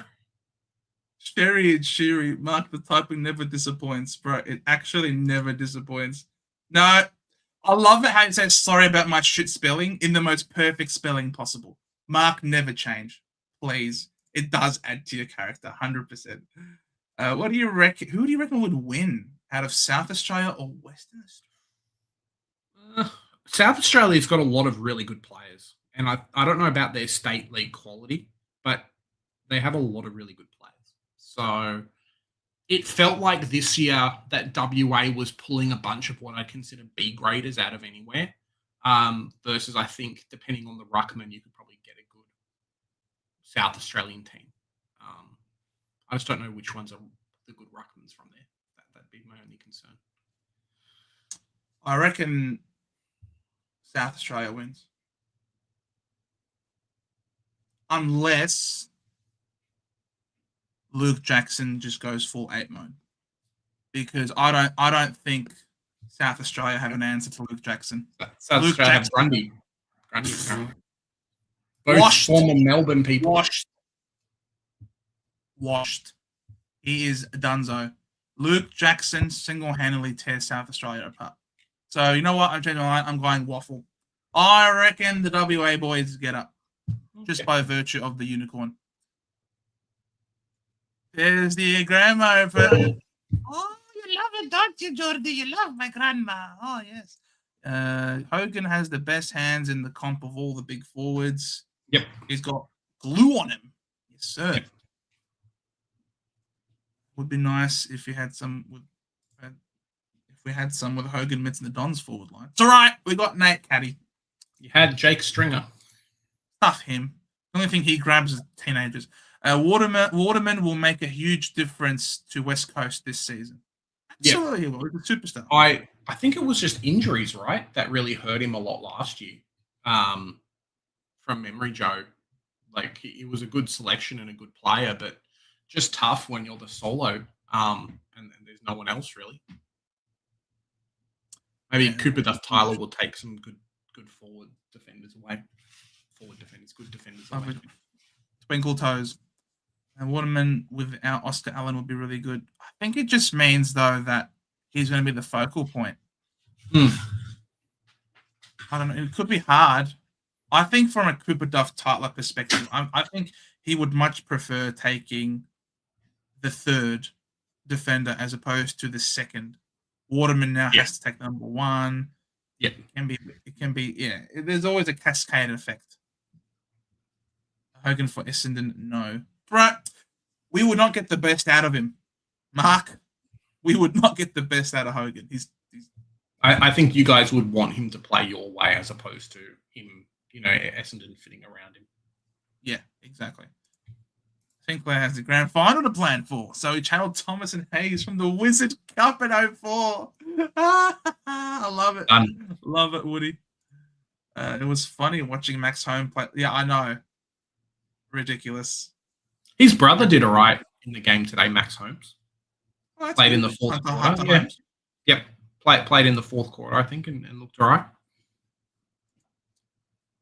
Jesse Hogan is an esteemed member of AFL players who have crashed into multiple parked cars. He is a very friendly person who has really turned things around. Great footballer too. I love this contribution from you, Mass. I love it. Please. People come up with the weirdest shit. I love it. Mass. Yeah, him and Lockie Hunter running away from police. Joined the elite club of people. An esteemed member of the AFL Players Association who have crashed into multiple parked cars. I love it. Great shot. Anderson got the jumper job done. Fair enough. Cheese, Cooper Lord. Gonna have a role, you reckon, Tatum? Good question. Oh, very nice. He will. Come off for mid rotations. Excellent. Love to hear it. When I saw English, it was always in the back line. Yeah, it's a bit weird. I saw him one time half forward trying to handle the ball. He wasn't main ruck. That was the problem. It was Darcy Cameron every time. Same with Cherry. I mean, Cherry probably spent 40% game time just because Max Gawn was out there. It was a really weird situation. So the base, like, Cherry's scoring no good, makes things a bit tough, Yeah, I'm happy to have him. I reckon. And his earlier fixtures this week. I was pretty happy with how Sherry played with low time on ground. That tackle on Pickett was delicious. Yeah. You should see the tackle. I don't remember which player was it on. Causa, if he's still here, will be able to tell me. He is. But there's a really good rundown of Tristan Cherry. Maybe it was Liam Ryan or something. And he just just tackles him down. He just guns him. So, yeah, the North Melbourne plays it every so often. It's like 3 times a year that he just gets played his highlights, But the best rundown tackle. The best rundown tackle was this from Maurice Rioli last year. It was, look at it.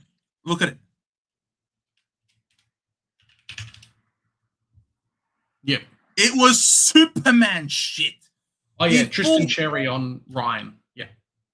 Look at this. He closes the space, full sends it Superman style, jumps out and grabs him. That was sensational. That is my favorite rundown tackle of all time. There is, of course, that's second place is, of course, McDonald, Tip and Woody running down the dumbass from Collingwood, Will Hoskin-Elliott. Decides to take a bounce in the rain with Tip and Woody running after him. I mean, how stupid can you be? It's insane. Callahan news is tricky to sign for my team. Had him M4. Dacos M3. Bont and Butters. You can do whatever you want now. I reckon Zachy Boy Merritt is a good shout causer for your M4, in my opinion. Look, I think there's a world where potentially you just keep him as well. But it's a big wait and see. Big wait and see. I'm not sure what's happened. The viewership's just dropped. So maybe there's like an ad playing or something. Maybe. It wasn't. No, it wasn't. It absolutely was not a Ruckman's game whatsoever. Once Rittering went down, I thought Ash was amazing. Stewart was the key in allowing him to go for his... Yeah, Stewart played very well. He still got it, man. He still got it. Yeah. It's bonkers. Insanely well. Yes, Humphreys was super. Absolutely. Crazy how Geelong have done it again. They always do it, the bastards. Thoughts on Josh Gibkiss for D7? Haven't heard much news on him, except that he should be good for round 1 injury-wise. You guys heard anything? Nothing, but typically means good things, because once you hear stuff about rookies, it's usually meaning, hey, they're injured, they're not going to play. They've got positional problems. Something's going on. So if you don't hear anything, it's typically good. Yeah, but just wait and see. Like your round one players are basically just based off who's being named. So don't read too much into it. Just chuck him in there and then reassess as you come. They're my PTSD team, Chase. You're right. The development is crazy how good it is. Absolutely. They're a really good team at not delisting players that they don't want to. So I think it comes from just their really quality, good established old players that, just works out well for them. And the ones that go are the ones that they actually don't rate and say you can go on. What did they get in terms of draft picks from Geordie Clark? Do you remember? I don't even remember, actually. Would have been something. It was like, was it like Jai Clark or something? Like that kind of pick 7? Yeah. Received the Raiders or the Dockers received Clark and a future 4th in exchange for pick number 22 and a future 3rd tied to Carlton. So what did that end up becoming? What did that end up becoming? I don't even know. What was pick 22? AFL draft. Give me 1 sec. Wikipedia will tell me. Blah blah. Pick 22. Looks like the bids got made. So maybe Toby Conway or Mitch Nevitt, one of those two. Okay. Not bad. Yeah, Fremantle did all right there. Conway was all right. I think. Oh no, Conway's been injured. Sorry. Yeah, Conway's been ass. But these non-stop, but those non-research guys mostly been exactly true. Very good call, Captain. Yeah, you can get away with just picking the highest owned to start the season. Let's be honest, and then just yeah. But if they haven't done any research in the preseason, it might suggest that then buy rounds kill them. Yeah, correct. Bont under 30% as captain is going to be awesome. While some have their rookies at R2. That's it. Hey, some people might have Bont and rookie. Yeah. Like Joe. Like me at the moment. English plays Madden or Briggs round 1. Yep. Yeah, I don't really. The Bont plays no tagger. Exactly. Ed Richards like my horse racing. I bet on a feeling and heart for players or horse. He backs in the heart. He trusts the heart, Mark. Love a good heart pick. Tassie has a $5 million bonus package for him going straight into his bank account for Nick Dacos. Absolutely. Yeah, those AFL ambassadors, Joe, don't you know? That's how they always get around it. Howie Damus, 2026. No one liking Jordan Dawson. No early buy, proven scorer. You want to go first, Joe? He killed me last year. Jordan Dawson isn't like, how to explain? You pick your starting players if you think they've got a good ceiling, and if you think they've got either a super high ceiling, underpriced value, or just have like a bonkers fixture like a Butters. Because you would say that he's probably appropriately priced. You say that he's good enough to score where he's at. But just the fixture early is ridiculous. So Jordan Dawson always feels like that 110 guy. And that's the level of scoring you're going to get from him. So he's probably not going to be outpricing you at any point during the season. That's why there just isn't a lot of love for him. Versus like a Nick Dacos, where if you don't start him, he's going to drop a 130 on your head for a similar price to Dawson. Heck, even like an Andy Brayshaw went bang at the start of last season and was a similar kind of situation. So, yeah, it's a really tough one, but that's basically why I think a lot of people haven't jumped on him and aren't just saying, yep, chuck in Jordan Dawson, set and forget. There's just no upside. It's not like a Matt Rowell or Anderson that just play like whatever. Corey's saying Dawson will get to 550 or under his last 2 years. Disposal efficiency is not great. And I think Adelaide's midfield isn't getting stronger either. in their intra-club, they basically just relied on Sam Berry to go bang. So, yeah, we'll see what happens with that. But it's just not a very sexy pick. There's not a huge amount of upside. You might finish your team with him as an M8, but yeah, that's about it, really. You just never know what you're going to get. He's very talented, a bit of a Mr. Fix-It, in that he can play literally all over the ground. He is in the prime of his career. If he's playing on the ball, it's good for him, but it will be a much tougher fixture this year. And he can have some spike games, but he can also have games where he's kicking completely lets you down. I don't know. Which means that with those players that fluctuate in terms of output, you can time when you want to trade them in.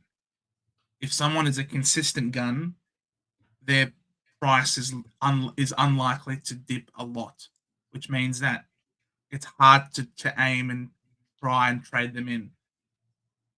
So that's why you get the super consistent players. And you can always time the spike guys. Who can you guys see having the biggest drop-off of the 600k mids average-wise? My hot take is Klug and Washcroft swap averages. I think someone like a Tom Liberatore, everything may finally catch up to him. He is basically 600k with 0% own, Joe. So if you want to be the one person that has Libber in his team, go for it.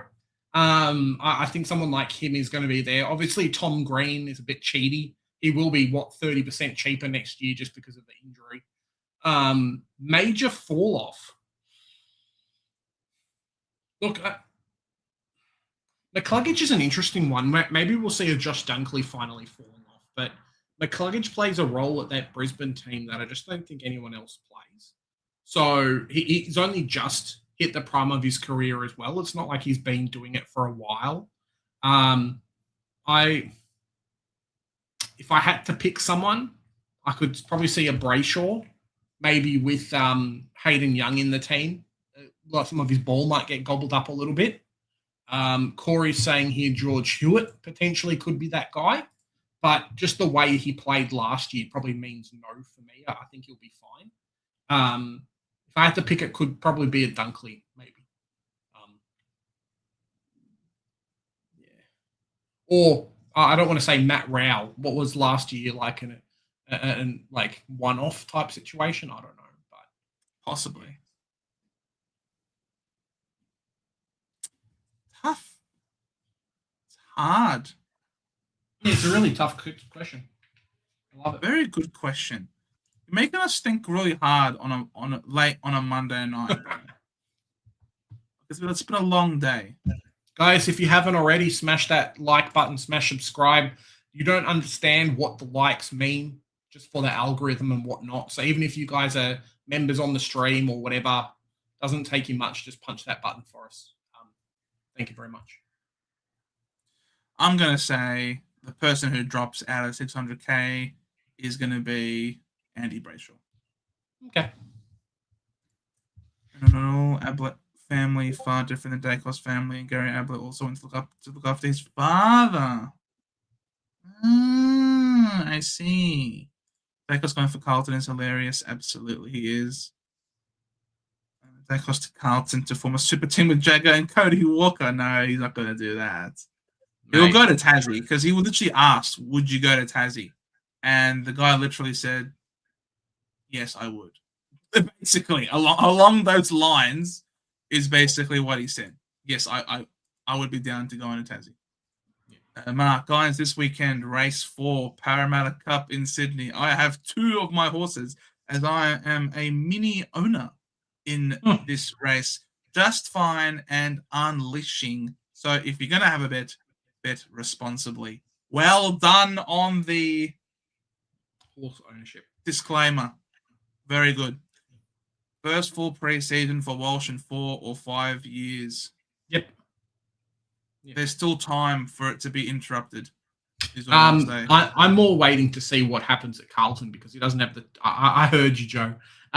Waiting to see what happens with Carlton, just their forward line and stuff like that. They might not have as many avenues to scoring, and I can see a world where he's not getting as many hit outs either because their ruckman decided to jump ship. So, yeah. Right. I like Brayshaw also, but that's another step. 580 for a top 8 midfielder is a steal. Yep. But yeah, Brayshaw's not 580 though. Brayshaw's like Zach Merritt. Yeah, Zach Merritt 580. Yeah, 100%. And no early buy. True. Merritt is a gun, but what if something is still off behind the scenes? Burnt the joint down, trying to leave nobody away. Right, bro. He tried to burn the place down, but now he's wearing red and black mouth guard. All is forgiven. Yeah. Bloody snake. To understand why Dakes will stay, you need to know the history of Collingwood. Do I really, though, Maltesing? No. Do I really need to know the history of black and white? I think the two biggest players leaving Pies were Tuddy, I think, was that Teddy? And yeah, Peter but Moore. if Dacos is getting paid let's be realistic, right? Nazaya got paid $2 million. Nick Dacos to go to Tasmania and be their captain, be their guy, their AFL ambassador. Someone's paying $2.5 million to him minimum for him to go. I think him buying a new house in Toorak every year. He would seriously. I think anyone would seriously consider it. You'll go there. You're the club's first captain in history. You're their best player in history. You might be their first All-Australian. You know, just like you could be the first of like everything at that club. Like that, yeah. The reason why Gary Ablett went, you know. Sell a dream. Yeah, but be careful. You might buy a nightmare. Gone Mad. Hi, guys. Looking forward to your great... cheers, Gone Mad. Thanks, buddy. Brayshaw 5% of sides. Yeah, I'm not spending that much for Brayshaw. Stuff him. He's just too vanilla. Thoughts on Rochelle or Connor Mack? I didn't see enough from Connor McDonald today for me to warrant picking Connor McDonald. I was kind of disappointed and wanted to see a lot more from him. He was in the half-forward zone and then would pop up every so often and then maybe got a score assist, got a couple of cheapy goals towards the end, but wasn't that dominating presence in that midfield that I think we were hoping him to be. Newcomb and a few of these other guys. Connor Ward did quite a lot in that midfield today. If that's the mix that they're... Sorry, Josh Ward, did a lot of stuff in that midfield mix for Hawthorn today. So your Rochelle might be a bit different, but a Connor McDonald, like let's pretend he's priced at 80, and maybe you're going to get an 85 out of him in terms of level of scoring. Like, I just don't know if that's enough. Even if he pushes to a 90, I don't know if that's enough towards the end. Like, cool, maybe he makes you like 50K. Cool. Like, yeah, that's kind of my feelings. Rochelle, I need to see a bit more from him, but McDonald obviously has round 0 when the team will be there, and if he goes bang, maybe we're forced to pick him. But he's not a must-have selection from what I've seen today during the game. No chance. He's got him in his team. You think I've been talking him up all pre-season just to not pick him? Come on, Maltesing. You should know me better than that. I'm a man of my word. I literally made a video saying I am not picking Max Gawn. Gee, I wish I did not do that. Max looked really good today. Could be a decent option. There you go. If Green was 5 years younger, sure. Okay. Surely just go to the well, playing youth, they haven't blooded. Correct. Absolutely. Yeah, that was insane. Yeah. Lockie Blackiston D1. Yes, big baller brand. Yes, Lamar. Lamar ball. He knows his ball. Dacos is what I'm fading, not because I think he'll be bad, just buy and fixture related. Yeah. Look, that's a feeling you've got, but you really need to cover someone who you think will be as good, because he could easily pump out some really big numbers. He's that man at Collingwood, and that won't change. we aim to please, Woody. We're more than just superficial folk here. Most important question of the night: how do you boys like your steak cooked? I'll let you go first, Joe, because I've got an interesting one. All right. For up until about a year ago, I was having them cooked medium, but for the last year, I've been enjoying it more medium rare. So I've been having my steak medium rare this last year. Okay. I like my steak cooked.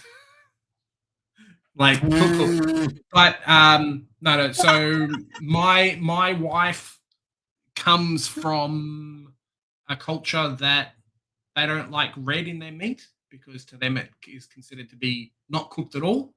Like from the region of where she comes from and whatnot. So taking that on board, like raw meat and meat with blood in it and stuff has a certain connotation to it. So yeah, it's not really something that gets eaten at my house. Medium rare all the way goes hexerism, amount of culture. Well, thank you, Captain Flash. How do we all like our? Should I say how cooked do we like our meat? Because if you just, I love the way it's cooked. Give me an AFL reference, Joe. How cooked do you like it? Who's on one leg at the moment? Which club? I like my steak like GWS at the moment. They're pretty cooked.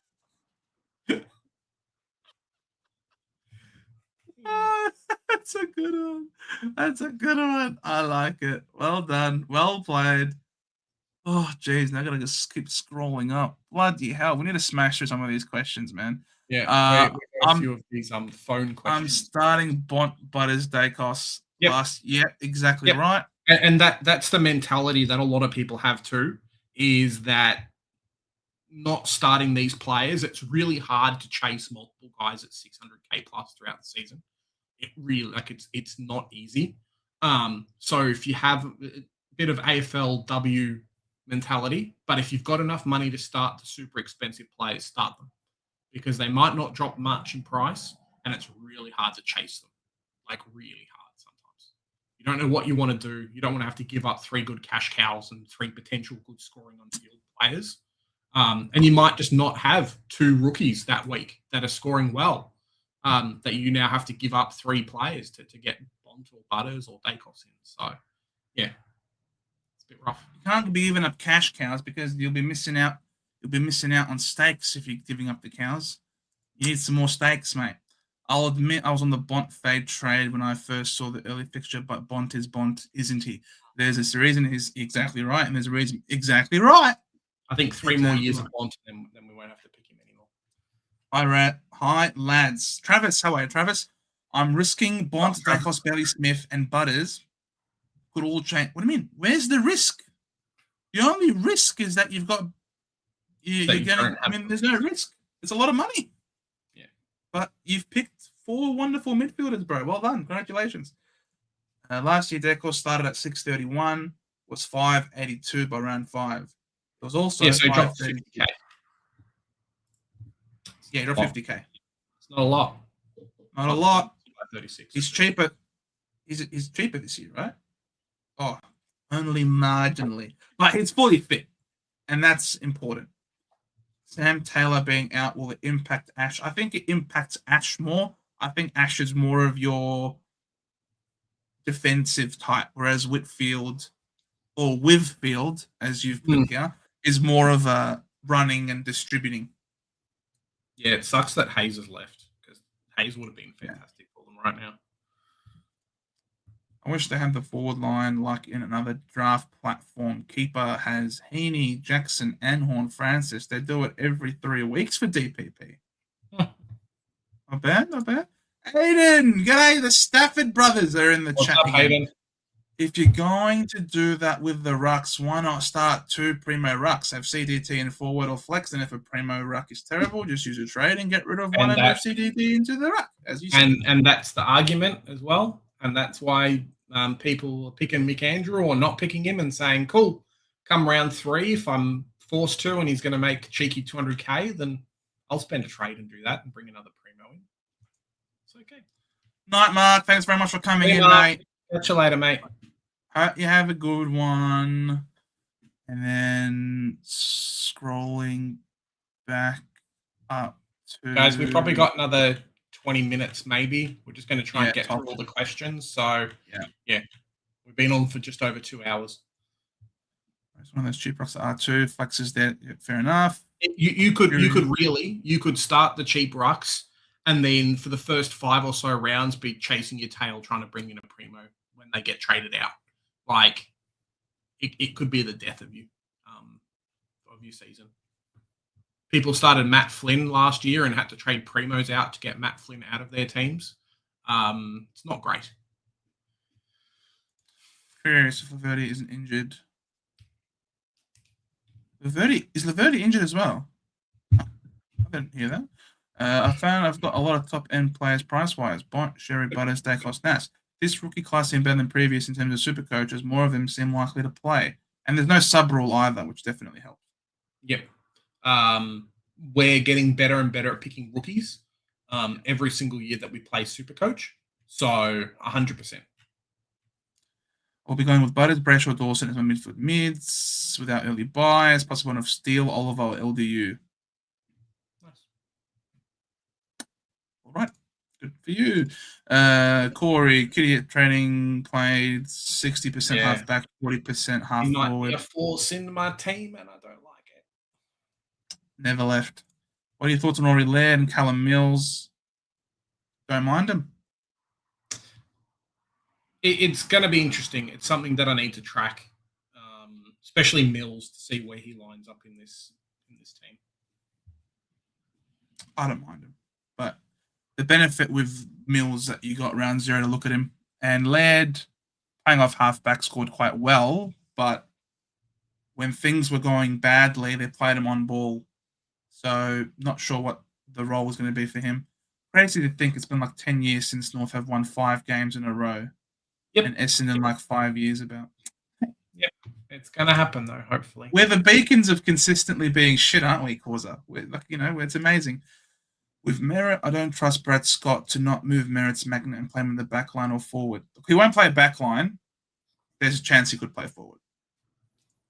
Still torn between starting X and English / Jackson or just going English Jackson. English and Jackson seem to be the more mobile rucks. So I would be waiting to see what the preseason goes. You can save yourself 80K by going the English Jackson route. It's more just waiting to see if we're forced to, because English's starting run is bonkers. Yeah, the Sherry start. Not English. Cherry's starting run is a bit bonkers. Yeah, it's pathetic.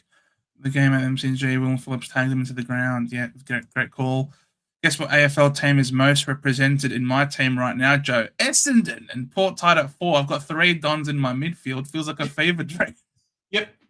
Jacob Farrow, Sharp, Parrish, potentially Zachy Merritt in there as well. And Blackiston potentially. Potentially Blackiston in the back line. Feels like similar for West Coast back in the day too. And even North Melbourne like last year. You just pick the rookies where they come, really. There's quite a few teams that had early picks that had rookies. So Richmond will have a couple of them at the moment too. Hilarious. Can't wait to watch. Oh, yeah, it's your boy, Causa. Hey, Jack. Hello. What's up, How Jack? you going? Callahan into Bont for me. Don't like the price tag, but Bont is Bont. Yes, he is. What has happened with ruck scores after Origin games? Oh, they're known to be scuffed. Both of the rucks for both of the teams were obviously sharing a lot. You're not going to get that in the regular season. It really was just an exhibition game. I wouldn't read too much into it, but you can put a line through Max Gorn, though. He's cooked. I think he's got a high ground hammy strain after that. Problem with Daniel is that you already have Philippou and Flanders. That's 3 players on that round 3 bye in the forwards. Yeah. It's a good something to consider. Round 3. But if we look at round 3, we still, though, could make up for it if we have a nice captaincy. I know GWS is playing. I think you got it Round incorrect. 3. Yeah, GWS is playing. So Daniels is playing playing. too. Maybe he's saying round 4. Yeah, round 4. I think St Kilda and GWS share. Yeah. That's a lot. It's a lot of players. Hopefully, you've got a couple of guys on the bench. Yeah, but hopefully you've got a couple of guys on the bench. So like maybe you miss out on one, but it's not the end of the world. You might miss out on none if you've got Philippou with DPP. Does he have that? And you've got Bond as captain against the Bombers. What more do you want, mate? At Marvel, he's going to score 200. DPP. Yeah. There you go. And what else have you got? You've got Errol Goulden against the Eagles. You got Butters against. Oh my God! You've got Butters against Richmond into Bont against the Dogs against the Bombers. It does make it tricky. It does make it tricky with our backlines if you've got Whitfield and Naz and other people. But I think you could be okay if you've got playing rookies on the bench. Like if they score a 60, 70, 80, then maybe that's good enough to have a bad score. We'll see. Bro, this week is insane for captain. You got Sherry against maybe Reedy. Again, this could be a monster week for scoring, by the way. Round 4. Who cares? Have 5 people on the bye. Honestly, your captain will make up for it. Daniel's averaged 90 plus before. Yeah, exactly right. Maxwell will be half forward and ruck rover for St Kilda. Maxwell, I love him.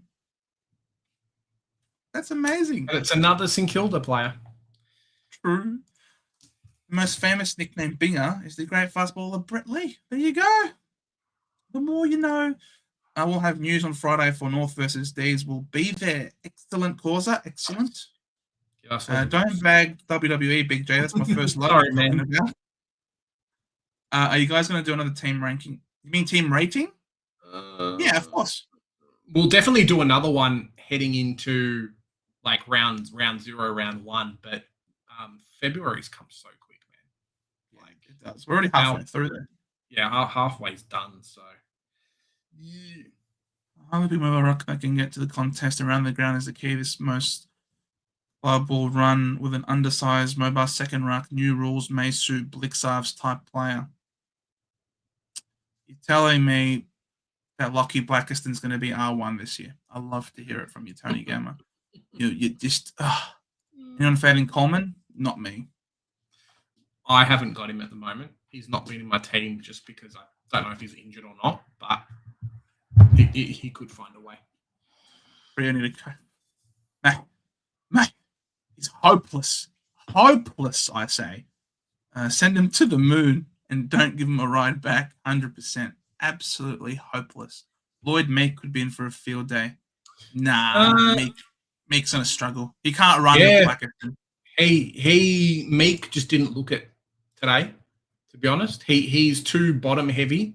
His legs are too big. He can't jump. So if the ball hits his hand, fantastic. He'll get a few marks around the ground. But I just didn't see it from him today, to be honest. Still remember training in Stewart and back out in 2 weeks, Big J? No, it's not happening. I'm not going to do it. It wasn't great. Yeah, I'm looking at Fraser too, Jack. I think, Big J mentioned that it was likely going to be the drop-off for Libba, and his mid-minutes have to go somewhere. And I'm thinking that they're going to give it to Baby Bond. It's too many of his buy-round players. If I wanted anyone to have a round 0 game, it would be free, and of course they don't. I did have Coleman in my team, but can't fit him currently. With Jackson, I believe that he will play on the smaller mids and he'll take the opposition forward and he will kick. Exactly. He's not going to start forward. He's going to push forward. He's going to start in the midfield. He has to rest sometime. He can't stay in the midfield. They have rotations, Joe. He doesn't rest. Rest for Jackson. He is the unicorn. Unicorns do not rest. They are mythical creatures and he is mythical. What are your opinions on Bergman, McKercher, and Archie Roberts? Of those three, McKercher is probably your best bet. Yeah, just fixture-wise. Waiting for Bergman. Archie Roberts did play bulk mid-minutes at practice, but there was no Zach Merritt. So wait and see with him, 100%. Big hole in that midfield to fill. Yeah, a little bit. Yes, they are phonists, 100% Flash. What about the BlackBerry? Who will think about the poor BlackBerry users? Is having both Young and Parrish a decent decision? I think most people have. I think most people have them, as you say, Joe. Just like if they're fit, okay.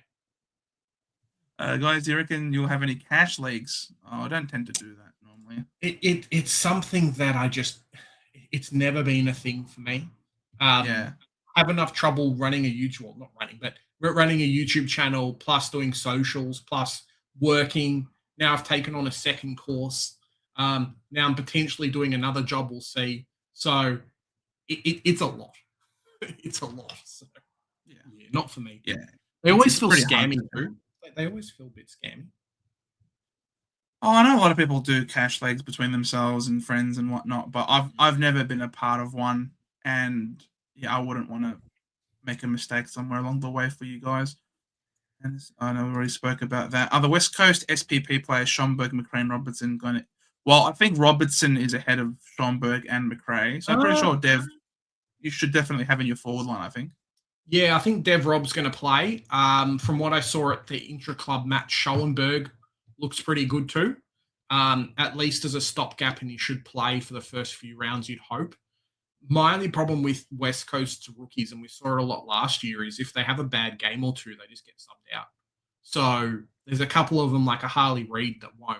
But there were so many times when, like a Bo Allen, for example, and a few of these other guys who, even if they had an okay game, they just get rested like the next week or so. So expect Robbo to play. Schallenberg had some really good write-ups over the last few weeks, or at least before the preseason game, saying, yeah, he's really good. I would put McRae at the bottom of that list. All these three, though, according to Jesse from True Footy, were basically taken to help bolster that VFL, so Waffle team, that they've been bottom of the ladder and won the wooden spoon 5 years in a row. So it's rough. It's rough being a West Coast. Very rough. The type is interesting me a little bit, not enough to pick him. Sinclair, Whitfield, Rosie, and McKercher. Oh, beautiful four. Beautiful four. There's better selections than McCarthy, to be honest. He'll play bulk mid-minutes, but when he did that last year, he didn't pop out enough premo numbers. And the reason why he's 500K is because he did so well when he first came in. He started playing halfback. So, I need to see a lot more from him. But hey, Captain Flash, you know what they say about stars? They burn brightest just before they burn out. So, yes, he's washed now, in my opinion. Put the C on Waterman. Good to see you, Akka. How you doing, mate? It's been a while. Cheese, keep an eye on Xavier Lindsay this year, guys. An absolute talent. Halfback role looks to be his. DC and plethora. Yeah, that's the thing. Just waiting to see what happens with West Coast has a few. Xavier Lindsay's Melbourne. Okay, cool. Yeah. The other one, Josh Lindsay. Yeah, Melbourne's weird. They've got Caleb Windsor and a few others as well. Kind of. The Windsor's playing more midfield. They've got Salem and CJ and Lindsay. And then Taylor as well at some point. Yeah. So hard to say. Hard. Yeah. Unlucky. Oh, that was a great one too, Akka. I lost my peanuts. Great shout out. Lubo running down Brad Hill was sensational. What about the Fraser Brown tackle on Dean Wallace? Let's not talk about that. Mass, come on, bro. We're having fun here. There's no need to bring back bad memories like that, man. Come on. We're having fun. Is it worth fading Kobe at D4, I assume it's supposed to say?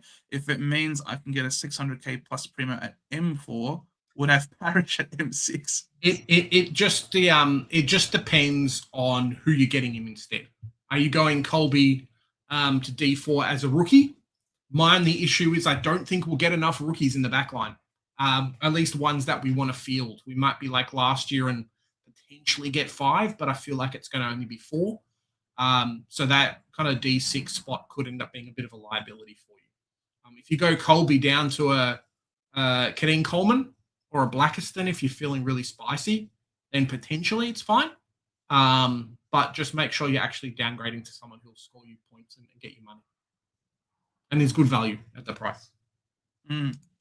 Feels like highly rated is everyone's fallback option if they want to change the structure of their team. I'm not even thinking about him. I've never picked him. I haven't had him all preseason, to be honest. I am not even thinking about it at all. Dawson will get to 550 or under the last 2 years, but yeah, true. Caldwell's ownership should be higher. Well, he sort of had a bit of a knee strapping around him, so he's had a bit of a complication. So yeah, I can understand where you're coming from. I love me, Jai Caldwell. Get him to gyrate all over them, but yeah, I'm not picking him at the moment. Anything wrong with picking Nakos and Walsh in the same side who share both of their buys? No. You just got to have enough good playing rookies. If you've got those two and Will Brodie on the bench scoring you a 90, I think you're fine. Absolutely. The ball be giving up his midfield minutes to Fraser, guaranteed. There you go. I just think Holmes gets more and takes from Smith.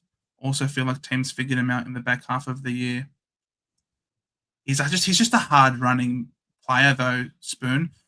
You know, Woody, he's such a hard running player, and the game is definitely moving to be more transition and outside, and he just runs all day. It's hard to keep up with him. Yeah, 100%. Keep the secrets in the house. Bond didn't play a full season last year. I wouldn't think he can keep up a 130 average for 23 rounds. Hey, here's the Bond. Bond, man. Bond's pretty good. He's good at this AFL thing. Who or T Marshall? Who scores better? Marshall. Even. Intercept. Intercept defender taking kick-ins, please. If he plays best 22 football. Anyone saying that? Agreed, texturism. It is a business. Looks like a high-grade hamstring for Taylor. Ooh, that's unlucky. Yep, he'll be out for a while, looks like. Connor McDonald, highest fantasy scorer on the ground.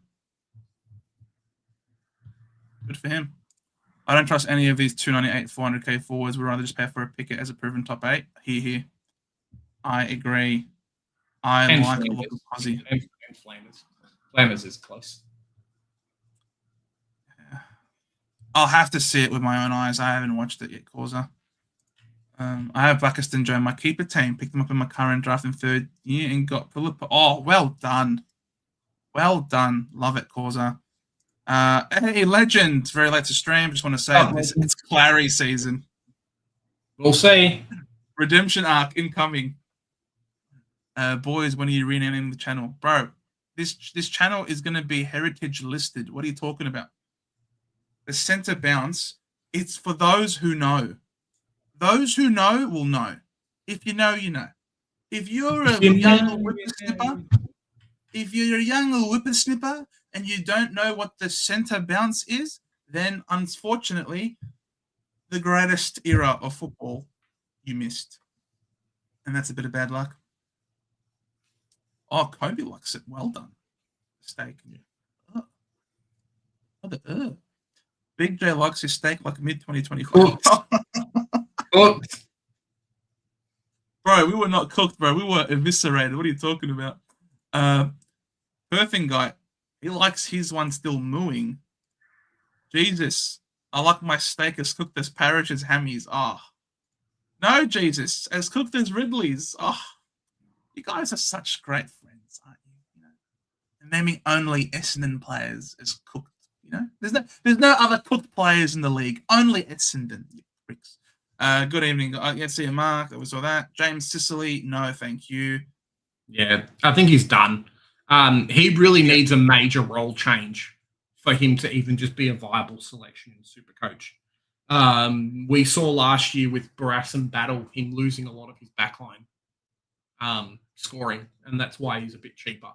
So, yeah, it's definitely a no for me. Swizz, on coach, but in the last 5 years, Bond has played at Marvel 53 times and averaged 129, and his second best venue is Adelaide Oval, and he plays there 3 times this year. Yep. Say no more. That's why I'm picking him. Say no more. Cheese, rare as possible for me. So you like your steak legendary or mythical? He just gets the cow and just bites the cow. Take him home, yeah. Grizzly Bont 200. Yes, love it. Captain him. Weapon. I rather Blakey over Mills. Yes, I do too. Yeah. I mean, we had Blakey in our top 8 defenders video. If you watch that, you'll know Blakey gets a shout. But you've got yes, correct. Who are we captain? Yeah, that week is insane for captaincy. Plus the goalie, yeah. Plus Dacos got a 172 on Brisbane. Yeah, crazy. McKercher played defense first half, then mid second half. So it is defense. Yes, good. Yeah, it's not that though for me. It's how he gets used and no kick-outs and a few other things. Just the avenues of scoring. I don't know how much is there, Corey. Yeah, it's a lot of free kicks, and when he's got to share the ball with Hardiman as distributors off the back line, it's a bit much. Yeah. Yep, right, he's a good player, yeah. He's a good player. Very nice. Well, he's not That's a good player. right. Massive Jonas. That's right. I forgot. And you previously genitalia. Jonas, you cheeky bugger.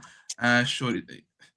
That's right. Yeah, you always come up with interesting names. And the last one, yes, everyone go see Mac, and I'll stay on Jacked Rochelle. I need you to sell me on that pick, rookie, but not tonight. It is a couple more games to go, Joe. Then you can pick up Rochelle if you want. Yeah, well, I'll let Rookie convince me. I am always open to being convinced, and Rookie is a very convincing man. So on that note, guys, thank you so much for watching. Hope you enjoyed. Oh, I forgot. What? Oh, we're doing Gridleys. All right. Guys, if you haven't already, smash that like, smash that subscribe button. Help out the channel as much as you can. Joe, we're going to quickly do the Gridleys, and then we're all going to go to bed because it is late and we both have work in the morning. I know. It's do we want to do the Gridley? Yes or no? Do we want to do the Gridley? It's late. I am happy to say it's basically 10:30. Let's go to bed. We're getting old. Unless we do it quick. That's all it is. Where's Maltese? I had Lawler in my team not long ago. Rory, I do love him a lot. Okay, he's a great player.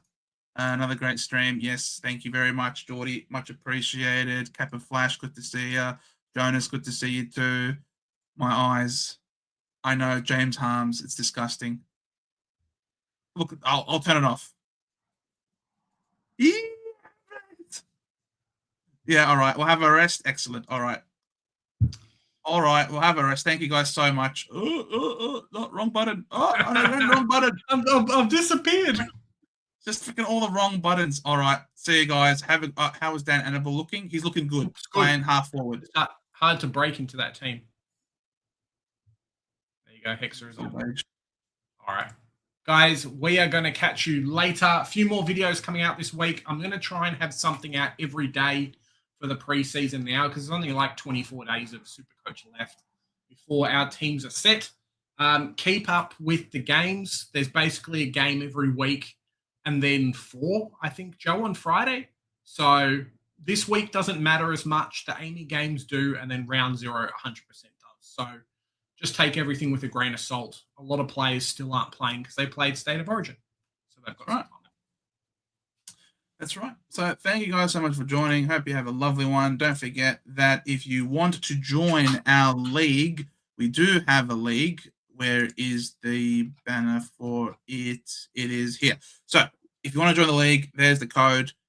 Join up. 3 wonderful prizes to be won. If you win it all, you get a jersey. If you come with the highest individual score of any given round this year, you get 2 general admission tickets to a game here in Victoria. And if you win neither of those things, but because you are blessing us with your presence in our lives, there is a random lottery as well to get an AFL store voucher. Those are the 3. Whoops, wrong one. This is the code. These is the code. And of course, if you do want to buy the mid-season guide, you also can get 10% off, ladies and gentlemen, by using the code CBOUNCE It is a wonderful product. Both Big J and I have contributed to this. There are the previous winners who have won. You might have watched the GOATS series on the SuperCoach Swordplay, and you will find that there are more things left unanswered in this guide. So if you do, and by using the code CBounce, you'll also let them know that you've come from here, because you guys are awesome and you're legends. So I hope that covers all. Anything left to cover, Big J? No. Off to bed. See you guys. Catch you in the next one. Bye. Bye.